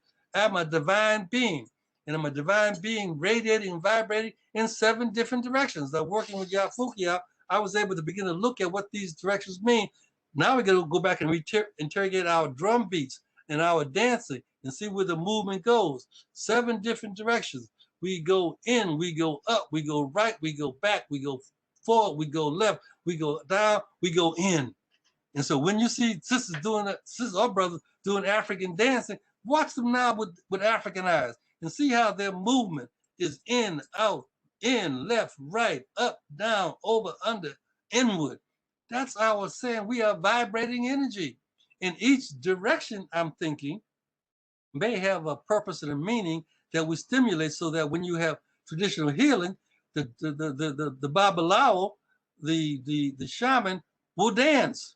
And when they're dancing in certain directions because some illness has to do with possibly you're separating from belonging, or possibly you're separating from beholding, or possibly you're separating from being, and the energy vibration has to stimulate that expression.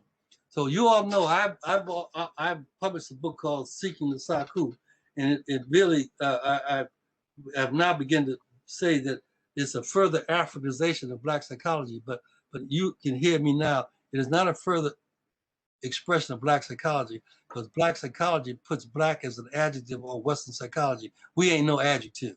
We ain't no modification. We have our own science, and I'm now arguing that the science is Saku-Jaya. Saku-Jaya is our science of the spirit. It is the process of understanding, examining, and explicating the meaning, the nature, and the function of being human for African people by doing what? By conducting a deep, profound, and penetrating search, study, and mastery of the process of illuminating, revealing, reflecting, illuminating the human spirit or essence. And I'm also, with my work, thinking that there must be a methodology here, and that methodology is Ir Saku. And Ir Saku is the recognition that the African esteem and the adoption and utilization of the African grand narrative, that Kemet, Nubian, Bantu, Congo narrative, the African grand narrative, and voiced by doing what?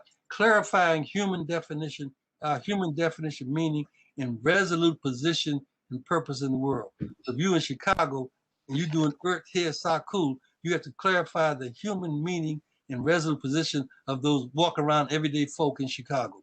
analyze and describe the concrete human conditions which affect and influence our collective human development. Maybe one of the concrete human conditions that affect and influence our collective human development is that we've all been westernized and certified by getting our PhDs and our BAs and our MAs and our certification in white thought. We didn't call it white thought. We thought it was education, but that what it was white thought. So we got to deal with that and analyze and describe what that means. And then finally, prescribe and excite solutions and actions that will free us from both material and spiritual degradation. So I'm offering you some challenges and goals here. Surujata, going back to ancient Kemet, Surujata means to make secure, to set right, to provide, to fulfill, to restore, to repair, to make new again, to make flow, to make flourish. Surujata. Surujata would say that human wellness and wholeness is that when the human spirit, we are spirit beings. When the human spirit is well, whole, and healthy, being human is characterized by confidence, competence, and a sense of full possibility and unlimited potential. Again, I'm offering a possibility as a statement of a rule.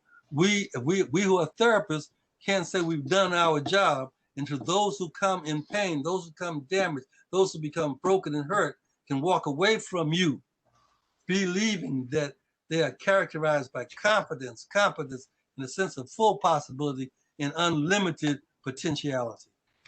You ain't doing that, you're not doing, you can't call yourself a healer.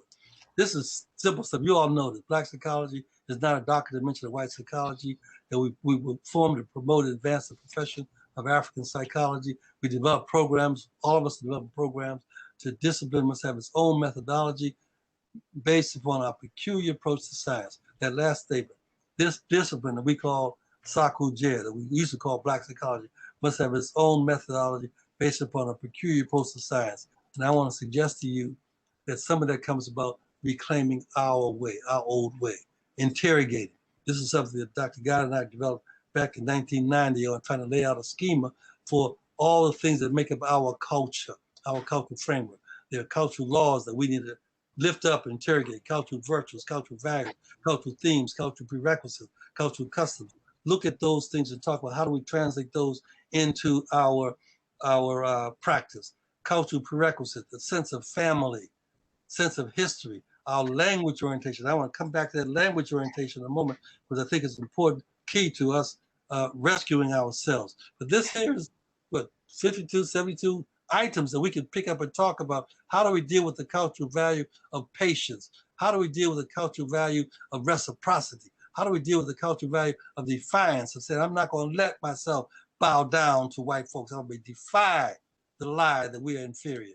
Then I try to scheme and say, look at that. We look at these philosophical, you all know about ley lines, energy lines that go around the planet. But there may be some philosophical ley lines that are going around the world in our minds. And I'm saying, look, we are Mandi, Temni, Jola, Asante, Ewe, Wolof, Luba, Congo, Dogon, Bantu, Yoruba, Jolinki, Hausa, Bambara, KwaZulu. These are just the big families, groups, folk that have put into our mindset the energy fields that we're now going to go back and retrace them and see what it means to be Congo. Understand that Bantu, ba into energy, spirit, all those things, the Mandi, the Temne, the Jola. Jola were interesting folk that we need to go back and look at and say, well, we came here. We came here as Jola, Asante, Ewe, Jowola. Some of these folk also got corrupted and participated in enslaving us. But that's a minor point. We need to recognize we brought the suitcase of the Ewe, the luggage of the Dogon, the cloth of the Yoruba, the understanding of the KwaZulu. And we need to go back and rescue what our folk had to say about what it means to be a spirit being. Reclaiming African language, language is important. Reclaiming African languaging and logic and finding our old way. Again, I restate, when we prioritize English as the language of communication, we carry the weight of Greco-Roman, Germanic, Anglo-Saxon culture and civilization through our mouths. And our mouths is the pathway to our brains, which serve as a container in the pathway of our minds. Too often, our exploration of African thought and behavior is conceptually incarcerated by the language, concept, and ideas alien to being African. And so I want to offer you some preliminary African languaging that we may want to consider. This is in an article I gave you a reference that you all can look at. But look at these African ideas. Abafansi Beza Falu Lele, withdrawal of African protection, is some of our in quote insanity, in quote our dysfunctioning, because what we've done something and don't understand that our ancestors have withdrawn their protection from us. Okam Ko was without walking without spirit. Sakari Folo, to act without spiritual connection. Elanini, spirit defilement. See, these may be diagnostics that we can talk about as an African diagnostic system and not be so married to the DSM. Looking at Okanti Obali, heart unsettled.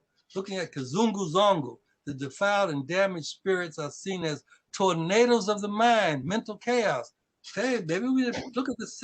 How does Kizungu Zongo present itself at the club, at school, at the bus stop? How does it present itself so we can recognize what we're dealing with is a defiled and damaged spirit and not a schizophrenic? How do we look at Sumunu when the spirit of the community and the spirit of its members become defiled? What activities do we engage in that creates a defiled spirit community, and we're now suffering from Sumununu and Sumuna, violation of self-sacredness? See, if we are spirit beings, we are by definition sacred. We are divine, but we can do things that violate our self-sacredness. Let's take that, pick that up and study it, understand it, work through that. Ngolo, energy of self-healing. Bwana and Boti, in the project we've been working in California, we were talking about training the next generation of therapists, and we suggested, what does it make a difference if you see your client not as a client, not as a court-appointed person that has to come to you, but see that person as a child of your ancestor. When I sit across the room as, in quote, a therapist, and I'm seeing a child of my ancestor, that's a very different energy vibration than I see. This is a court-appointed therapist, and I got to make sure that I write down the number of hours I see him so that I can get reimbursed by whatever we get reimbursed by. In Ganga, we're some suggest that maybe what we used to call patients are Bwana and Boti. What we used to call therapists are Ngangas. Nganga is one who's capable of activating the process by which the body repairs, cures, and restores itself. That's what a healer should be doing. A healer should be able to activate the process by which my being repairs, cures, and restores itself to health and well-being. So I want to create a generation of Ngangas and not a generation of certified clinical psychologists. Shea Alafia Ni, the state of perfect and total peace. We talk about meditation now with fallen Indians and everybody else to see their methods, but we haven't picked up Shea Alafia Ni and figure out what kinds of meditative state can we enter into that causes a state of perfect and total peace. Zola in the Bantu Congo. Zola activates. Zola means love, but it ain't no romantic love. It ain't no, I done fell in love with you, I can't live without you. No, Zola is energy. Zola activates Ngolo, which is the energy of self-healing power. So how do we figure out how to take this notion of Zola and maybe create a series of rap songs or a series of poems that use Zola, the sound of Zola, to activate my self-healing power? Uguzilu Giza, to heal a whole people. That's our task. I can't heal. I got a client population of 10 folk that I'm working with. No, you ain't got to work with 10 individuals. We got to deal with healing a whole people to heal the breakdown between oneself and the realm of the spirit. See, these are just ideas, thoughts, language, and it comes from our way, the old way, that I want to offer you to think about and let's work through. And then you look at this language imposition. Imposition is a way to steal our way. Here's an example. In our tradition, marriage is ukulobolilani. The suffix ani means mutuality and reciprocity. So marriage is a system of mutuality and reciprocity. There's no such thing as an in-law in our way. And in many ways, we operate that way. Only until we accepted their notion of the in-law getting in my business and I'm a king of my castle and nobody can tell what I can do in my own home. That's not our way. Our way is that two families come join together, and the African language and logic calls us to recognize that. My spouse's parents were called Umama Udize Lalo. mother who has birthed me. Think about what you used to call your mother-in-law is the mother who has birthed you, because the moment you marry this woman or this man, you become a new being. It's not me and you, it is we. And her mother is the mother who birthed you. And Obawo Odiza Lawo is the father who birthed me. Mama Zela, Lawo Zela, maternal parents, paternal parents. See, there's a language here that has a logic of relationships embedded in it. Now, I want to invite us to rescue it, interrogate it, see how it can be applicable to our time and space right now. Look at the suffix Zela means birth. The parents who have now birthed me. When I and think about what we used to do during slavery, we got together and jumped over the broom. The broom ceremony was jumping from one state to a new state. And the new state gave different new relationships. In Africa, the African lobola becomes Euro-American Christian bride price. And we make mockery of Africans having bride price. You gotta have 2 goats and 3 cows and 4 blankets to buy your wife. That ain't us. That was not us. That was a Judeo-Christian imposition. Bride price was in fact a payment where daughters were seen as wealth generators and guarantors. It was driven by materialism and capitalist contract. It was an imposition in our mindscape. What was ours was lobola, and lobola was a gift of cattle, 5 cattle from the groom's family to the bride's family. And lobola symbolized a spiritual union, not a materialistic marriage. And the logic of the 5 is important because in this tradition, this is KwaZulu. In this tradition, the number 5 equals spiritual symbol of fertility. And the 5 points represent the productive process. Point 1 is the planting of the seed. Point 2 is the development of the plant. Point 3 is the budding. Point 4 is the flowering. Point 5 is the emergence of the plant. That's the agricultural schema. But you can take the production of human life and see the same 5 points. Now, the lobola was the groom's family giving something to the bride's family. There was also the yobunga, which is the sacred cow, and it was the groom's family giving something to the bride's family. And it was the symbolizing of this sacred cow that said to the bride's family that all is well with our daughter. She enters this marriage union as a complete and whole person, and you are to maintain her as that. That's why what we used to call in-laws could get into your business, because they could look and say, wait a minute, what's going on here is not, my daughter is not being seen as a complete and whole and healthy being based upon what you are doing in your cradle, what you are doing in your community, what you're doing in your household. So you see what I'm showing here is that through language imposition, our ways get stolen. We got to rescue our ways, take our language, take the logic of our language back.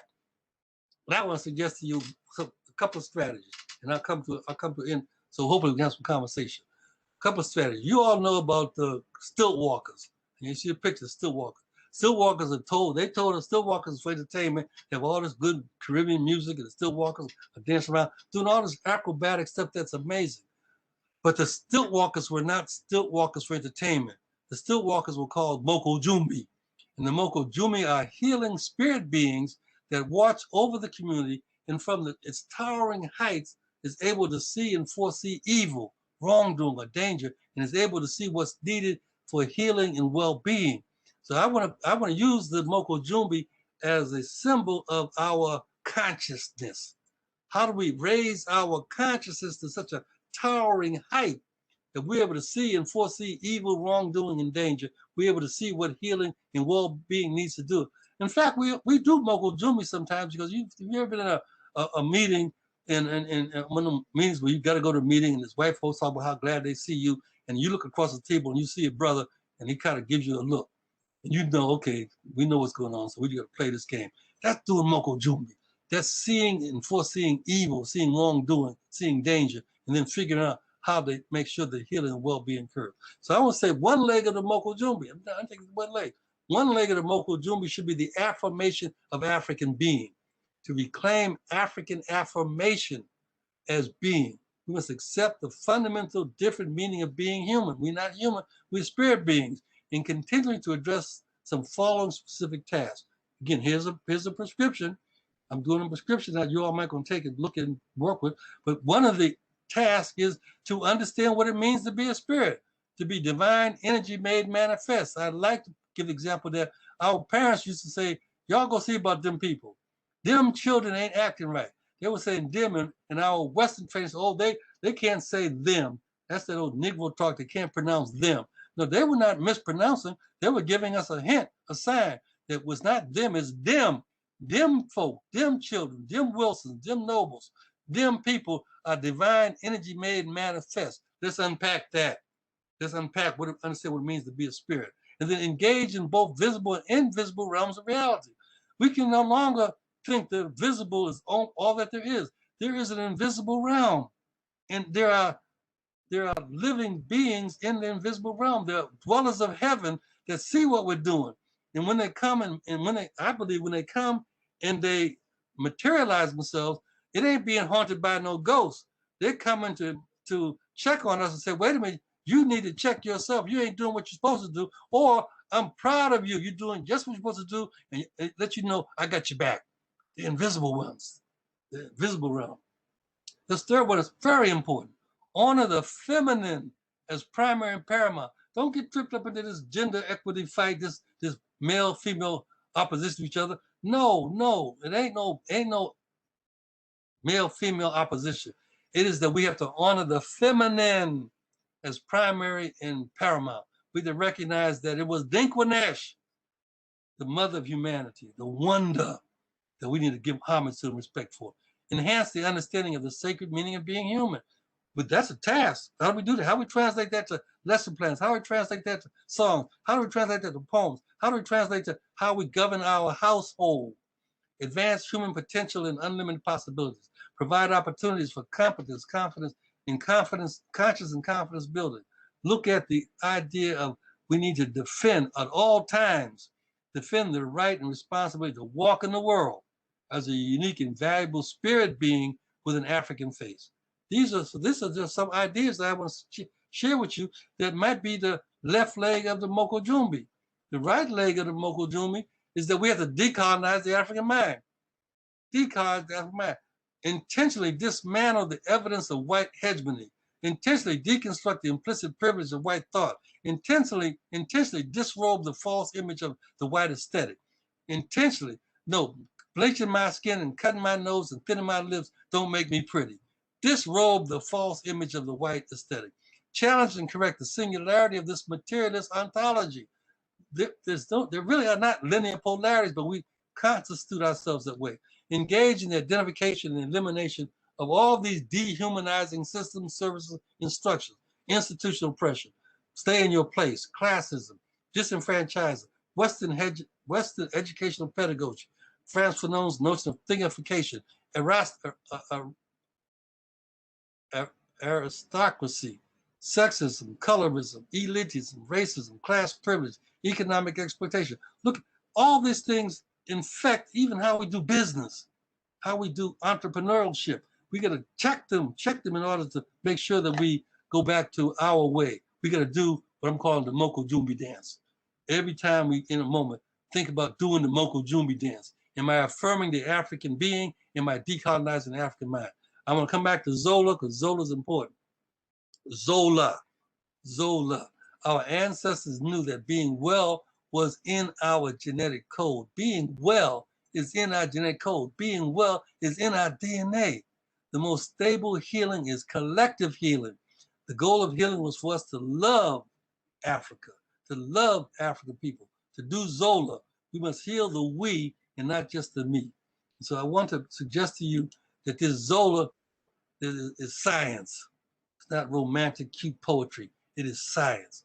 Technically, Zola is magnetic energy that has an electrical charge that makes contact with and connection between knowing and knowable energy. You hear what I just said?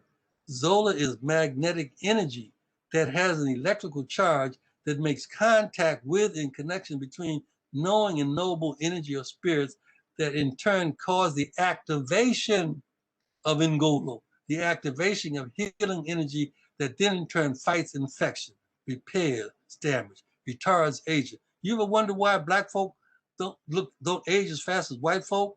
White folk get all wrinkled and dried up. Black folk look they're 30 when they're 80.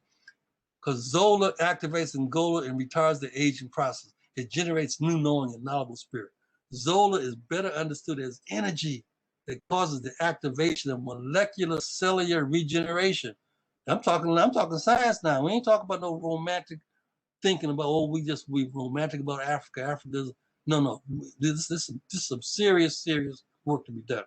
Zola, love, in fact, is the undeniable desire of one spirit being to connect, merge, expand, and extend into a greater wellness with another spirit being. That's what romance really means. That's what romance is. Zola requires that one value and treasure others with caring and affection in order to sustain, promote, nurture, and inspire perfectibility. Zola is the essential act of personal and collective cherishment, preservation, actualization, perfectibility, and beingness. Zola, we can take that one, everything I just said, we can throw all, not throw it away, but hold on to it, but take Zola, lift Zola up and say, what do we do with Zola? What do we do with love? What does it mean to love African, to love African people? It ain't romantic. It is science, it is energy, it's power, it is force that we have to gauge in. Come on, okay, here we go. So the refinement and advancement of our old new normal means that we need to rescue, refine, and reinvent. Here's our charge. Rescue, refine, and reinvent African-centered language and logic that govern the 4 moments of the sun. The 4 moments of sun. That's what we engage in. That's the Bantu Congo cosmograph.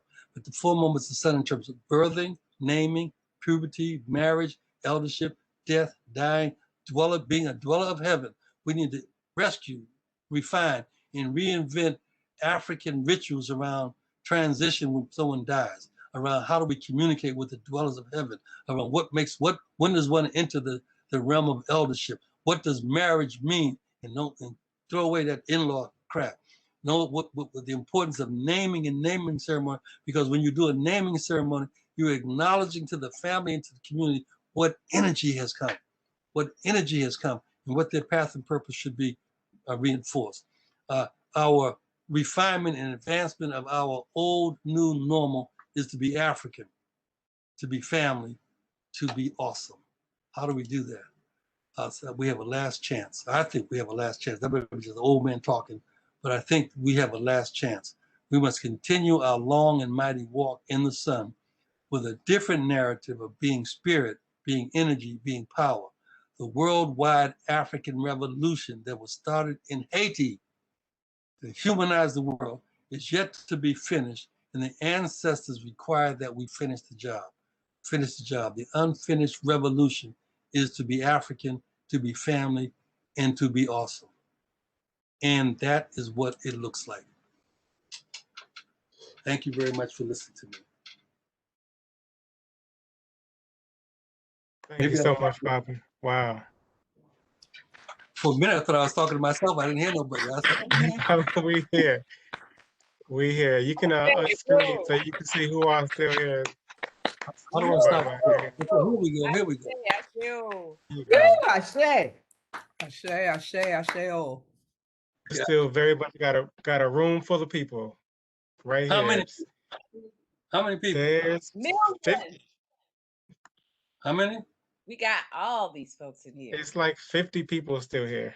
You here, we here, Baba. We ain't let you alone. He's taking this to 100 people. We can take back the world. That's right.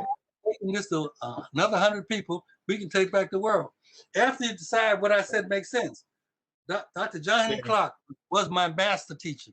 John Henry Clark told me that you give your people the best, and if it makes sense, they will take it. If it don't make sense, invite them to throw it into the ash can of history. This moment my teaching moment, if it makes sense, use it. If it don't make sense, throw it into ash can of history and find something better. Yeah, love it. We got it. So I'm good to stay. If Nikaya, I know Blue Doors, I know y'all waiting. If y'all you can go yourself, but if people want to stay for another 15 minutes, I feel like it's an opportunity to we got some folk here to gather. Obari, I guess I went over 30 minutes now. You went in 30 minutes. I'm not qualified to stop you. So Not qualified. I wasn't gonna. But no, what the brilliance of the moment is that like this is documented. So like That's this is recorded. So we get to share this forever and forever. But I do think that, you know, if people got a couple more minutes and want to stay, I'm willing to hang out for a little bit more. I wouldn't want to waste the opportunity to I have a question. Can I ask my question? Baba Nobles, can you push your start video button? Okay. Push my start video button. That's where it says start video, so we can see you. Okay. You There see you me go. now? Yep. Okay. Can I ask my question now? Yes. Okay. So I'm gonna connect this to each of the three speakers. My sister, you said something about you had to be spiritually obedient. That was beautiful. And then my brother, you talked about, you know, you're the beast that eats the beast, right? And then what my Baba did, Baba Way, you know, he basically told us what we're supposed to be doing. You both are already doing it. So can you talk a little bit more about what would have happened had you been spiritually disobedient? My brother, what would have happened if you didn't eat the beast and you let the beast eat you? And then talk about that through all the stuff, the prescription that Baba Wade gave us. All right, I'm done. Does it make sense? Okay, I'm done. I'm trying to go back on mute. Oh, you guys can start. I'm trying. Shawna, Boukhepra, either y'all get it. I mean, to not be spiritually obedient would mean that I would have aligned myself with what other people around me felt was correct, which is grounding in a white supremacist sort of ideology of success. It would have meant that I would have ignored anything African and stayed alongside anything that is focused on the tangibility of things. As we understand, as Baba powerfully articulated, you know, that the unseen, I was taking a lot of notes, y'all. I don't know if I'm gonna be able to find exactly where it is right now, but that the unseen in the cosmos is greater and wider than we have the capacity to understand. And so in alignment with that, I would have focused only on the seen and the tangible, the thing that we know is the epitome of, you know, a Eurocentric worldview, is only focusing on the attainable sort of aspects, as opposed to going in the depths of myself and communing with my spirit self or my soulful self. And that's I'll start there. Yeah, and I'll say, first of all, man, Baba Noble's been crazy just now. I can't even like speak without like just putting that out there into the cosmos. Ultimate gratitude. I didn't know we was getting that deep. I was like, oh, we going there. Oh, okay, cool. All right, I see what you're on, Baba. I see how it goes down. But no, so yeah, like when I'm even communicating the concept in the belly of the beast that eats the beast, right? It's really connected to a story that I learned in my initiation. It's really about a lion and a wildebeest, and a lion getting kind of removed from his pack and then being raised by wildebeest, and then being raised to believe that he's a wildebeest. And then when lions come to attack the wildebeest, he's afraid of lions, not even realizing that he himself is a lion. And, you know, he's become something that he's not. So in like being, you know, in the belly of the beast and being the beast that eats the beast, it's more so like me understanding, or even like just what, you know, Baba just spoke about. It really taps into a lot of that of decolonizing the mind and understanding who you are and standing on those principles, not breaking them, being spiritually obedient to those values, and looking at the world not through the lens of the European, but through the lens of how our ancestors viewed the world, and how, people in traditional culture still view the world to this day. And if I had not have done that, honestly, I don't know where I would be. I don't think I would be much different from anybody else, or I honestly feel like I wouldn't be here, because I think, some of us kind of have a calling in our life where it's like we kind of come to a certain path because we're supposed to. And if we don't come to that path, then those that brought us in this world will take us out. So that would be my take on it. Love it. Any other comments, questions? The floor is wide open, so it's open for. Good night, Dr. Mitchell here. I am flabbergasted and overwhelmed with the presentation tonight, and I wholeheartedly advocate and agree that we are to devour the beast and not allow the beast to pretty much be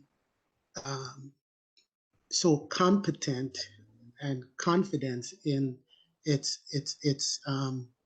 devouring the culture of the African or the Afrocentric community. And I believe we have also facilitated that endeavor of the beast devouring our identity by allowing ourselves to demonize our own tradition and have it to be a negative source, while the European have adapted these principles, techniques, and approach, and have it to be their own, while we at the same time think it is negative to have the African approach and tradition to be an economical source. And when we do not view it and embrace it to be an economical source, then we become our own devourer. And like a snake eating its tail. So we continue to swallow rather our own tail, and we just continue in a circle which is non-productive. And then appreciate that, Doc. Did you have a question, or you just wanted to share that reflection? Yeah, my question is, how are we going to, on a international scope, change the narrative of ourselves and allow it to be an economical source? A majority of us have gone to the European approach in spirituality, being that it has vastly caused economical development, and then we curse those of us who make bring in make provision for our inner circle. Mm-hmm. I hear that question. Y'all hear that? Anybody question about maintaining in the material world, using the resources that the system has required for sustenance? Can I suggest spot a little bit? A couple of things. Please. I like the idea of being the beast that eats the beast, but I want to suggest another slant on that. I believe, and I think that this comes out of the thinking of some relationship I have with the nation, that when the light comes on, the dark knows what to do. Go home tonight in your dark room and turn on the light. You ain't got to tell the dark to go away. When the light is on, the dark knows what to do. And so once we capture being African, all opposition to being African knows what to do, which is to get out the way. So that's a hypothesis of mine. If I revert back to being an experimental social psychologist, I have an hypothesis. I want to test that out. If we walk in the world as Africans, if we continue what ABC has been doing, which is having conversation with our counterparts in South Africa, in Brazil, in Haiti, in Cuba, and have this family conversation, when we start walking like doing the Mokujumbi dance together, as a global Mokujumbi dance, all that stuff that we are struggling with, we'll know what to do. it'll dissipate, but also we will know how to relate to our material needs. See, we're driven by material want, but once we understand our spirit being, that also helps us understand how do I relate to spiritual needs. One way I think is that I want to be comfortable, but my desire to be comfortable materially doesn't require me to destroy other folks' ambition to be comfortable. So I have to figure out how I can be comfortable, how we can be comfortable, not just me be comfortable. Once you know how to be the light, the darkness knows what to do. And I think these conversations, these global conversations that ABCI is now having under this global Pan-African initiative is something we got to put a lot of energy to be talking with, because our folks on the continent who are more materially wanting than we are will give up the ship. Will give up the ship for just a Frigidaire. You see, so we got to continue having that family conversation about what it means to be competent, confident, and conscious as African beings. Oh, I got a question. Oh, can I go? Hold on real quick. Did Boukhepra and Shawna want to respond to that? Early career professionals, how do you deal with the money part, the feeding your family part of this? I think that we really need to sit with the anti-capitalist perspective and interrogate, the rendezvous that our mental health field, if we're practitioners, has with capitalism, and that means grounding in our original ways of exchange, in alignment with what Baba said about the definition from our African perspective of marriage is reciprocity, and sort of ground and cultivate relationships globally, but practicing in that spirit of reciprocity as well. If we are giving and exchanging, then the need for the tangible sort of aspect of money as to meet our needs will fall away, because we actually have what we need if we begin to cultivate those relationships across the waters. May I get one more input? No, I'm sorry, Doc. Our time is too tight. We got to do one comment. Let one more person respond. I got a question. If there's new folks all day. Keeza. Okay. Oh, I got a question. I got a question about cultural ecology. It was a paper that you wrote in 2010 about how these African women was centered around like HIV prevention, but you talked about cultural ecology and it's like one word. It's not two words. I was wondering how you think, like, I want to hear your lens on that and how you think that could be helpful to us. Dr. Nobles. Well, very quickly, the cultural ecology idea was to recognize that we live in cultural arenas, but we also have cultural agency. And so that's the cultural ecology, is the relationship between agent and agency. And the culture that we live in is toxic, and we try to do it mathematically with some quartiles, but the culture we live in can be either highly toxic and low Africanity, or it could be lowly toxic and high Africanity. So part of the cultural ecology model was how do we move people in their consciousness and in their conduct from a low African consciousness, high toxicity, into a high African consciousness and low toxicity. We made the premises that we live in a toxic environment. We're not going to change that. We can minimize its impact on us. And so ecology is the study of these natural relationships. We should marry that culture and say there's a cultural ecology which deals with these natural relationships, recognizing first and foremost that we have cultural agency.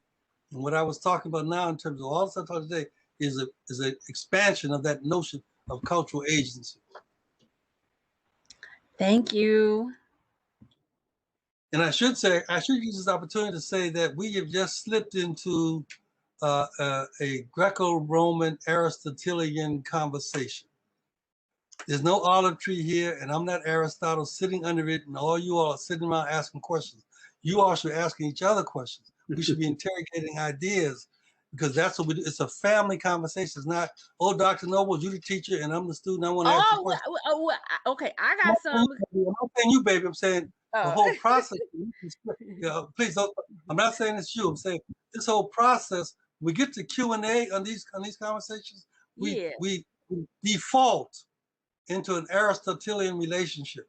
And I'm saying we should intentionally talk about family conversation rather than question and answer. We should have family conversation. What you think about it?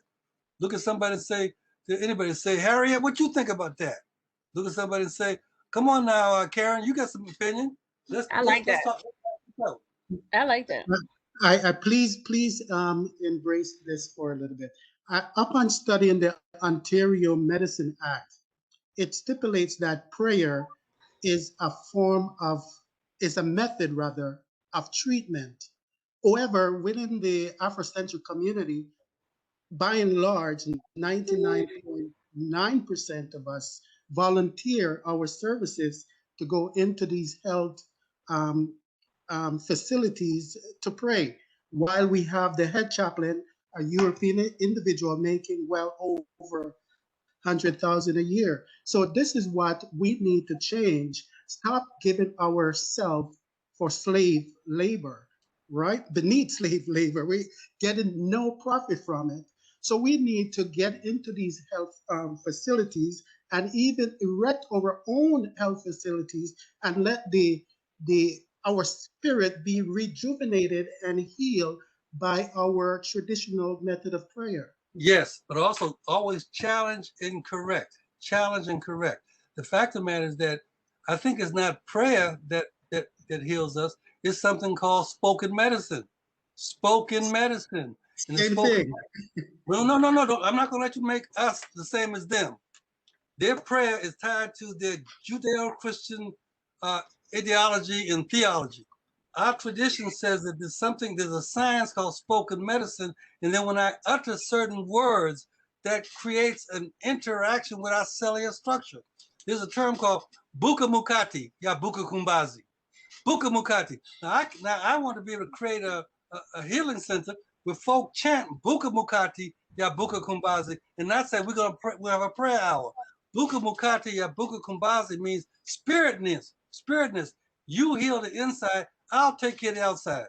So whatever is wanting material outside, I got to deal with that. But my spirit being has to re-knit wellness. Boukhepra, ya Boukhepra. I would want to invite us to consider that and figure out how do we garner the financial support to allow us to engage in our practice and not figure out we got to engage in their practice in order to get paid. That's the only point I want to make. We got to know our way. Can I add? Okay. Shawna got a final word, then Boukhepra got a final statement, then we're going to wrap on that. And so I just want to challenge the idea that we need to replicate the current institutions in an effort to be able to address the needs of our people. I think if we look at the original ways of our people, we didn't need a building or in order to administer said healing. The church was in the people. As they say, right? So what I often articulate is identifying where those spaces already are in the community, those spaces where we already are centering our healing ways, and funnel our people to those environments and support those a smaller Black-led, grassroots, community-rooted institutions so that we can shift the reliance on white institutional sort of apparatus in an effort to think that that's where healing happens. I would argue that healing isn't happening there, that those of us that have done exactly what you suggested, Dr. Richard, I can't see your last name, have done what you have suggested. Our people been out here. We've been creating other institutions with the hopes that we would have a different outcome than what the white folks have been doing. And we've had the same outcomes, that is, our people are sick. But if we amplify the healing ways and knowings of our people on the grassroots level, and we translate the intellectual prowess of our people, then we will begin to find ourselves less reliant on white institutional apparatus. And you are doing that brilliantly in your work. Please share the links to how people can find you, take your classes, follow your stuff, Instagram, websites. Thank you so much for being here. I'm going to ask Boukhepra to do the same thing and give a final word, final statement, parting gifts, if you will, and then also share your links to your work, Brother Boukhepra. For sure, yeah. I'll drop all my links into the chat. Yeah, thank you for having me. I appreciate this conversation. I think, I pray and hope that many, many conversations like this are beginning to happen and continue to happen all over the world. And one big thing that I'm taking with me, is, what Baba Nobles just said about being kind of that light in darkness, knowing knowing where to fall. I think that's super important, as well as a very vital thing for me in my spiritual practice. When it comes to healing is, the ancestors, and our lineage that connects us all the way back to, all of our forefathers and foremothers and our creators. That's that lineage that has never been broken, because if it was broken, we wouldn't be here. And so I think healing, however it may look from a spiritual perspective, has to involve that vessel, that ancestral spirit. And I wish that all of us are able to tap into that and, heal the traumas that we have and be that light to assist our brothers and sisters to continue to rise as, we do our thing. Ashe. Beautiful, beautiful. And Baba Nobles, you take us out, move us forward.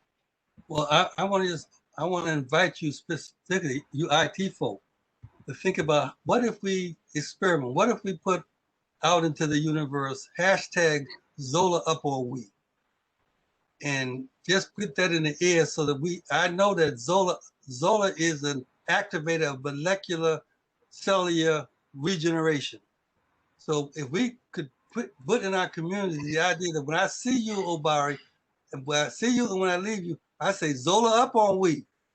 And saying Zola up on we, I am activating the cellular molecular structure of your beingness to regenerate. And it may take us another kind of fine-tuned measurement to test results of that, but I am convinced that our ancient sciences is what got us here. And we've been here from 3.5 million years. We've been here 3.5 million years. So whatever we had in that first period, we did go back and reiterate. So I want to ask you all this: when you see each other, say, when you close your IT letters and stuff, say hashtag Zola up on we. Put a little West Indian accent on it. Zola up on we. Ashe, I'll take that word. Thank you all. Thank you all. Give a hand for our panelists, for Babas, for our artists, for our community. This is a brilliant, beautiful moment. Thank you all so much. And keep in touch, man. We, ABC doing, we got a conference coming up. This is not the end of the conversation. We paused into the next iteration of this ritual continue. So until next time, y'all be safe. Y'all Zola up on we, and we see you on the next sunrise. Thank you for the invite. Sure. Great. Don't close it yet. Don't close it yet. We're still getting stuff out of the chat. Okay. Okay, Dr. Cartman, you have a blessed night, and the awesome presenter was really informative. You too, Baba. Thanks for being here. Thank you, everyone. This is amazing. This is amazingness. Thank you. I get out of this thing. I'm out. All right, gratitude, everyone. Gratitude, Obari. See you. Appreciate you. Thanks, Shawna. Thanks, Boukhepra. Good night. Nice meeting you, Shawna. Thank you, Shawna. Nice meeting you too, brother. I'm be rocking all the articulations. Okay, I'm following. Whole time. Me and my husband, we pull it up, we listen to it together. And then I share for 5,000 people. I send many texts. I'm not playing. I'm about to share all over my Instagram. Okay. Let's go. Appreciate it. Any more to come. I'm joining ABC. We need you. Oh, all right. I mean, I'm gonna hit up Obari about that. Yes, we need you. We need you. All right, and those nails were fabulous, sister. Nails. Thank you. It's the holistic thing, Obari. All of the I'm just saying, I wouldn't have even noticed. But now I see him now. Now I see him. You've illuminated her nails to my world here. Oh, good night, guys.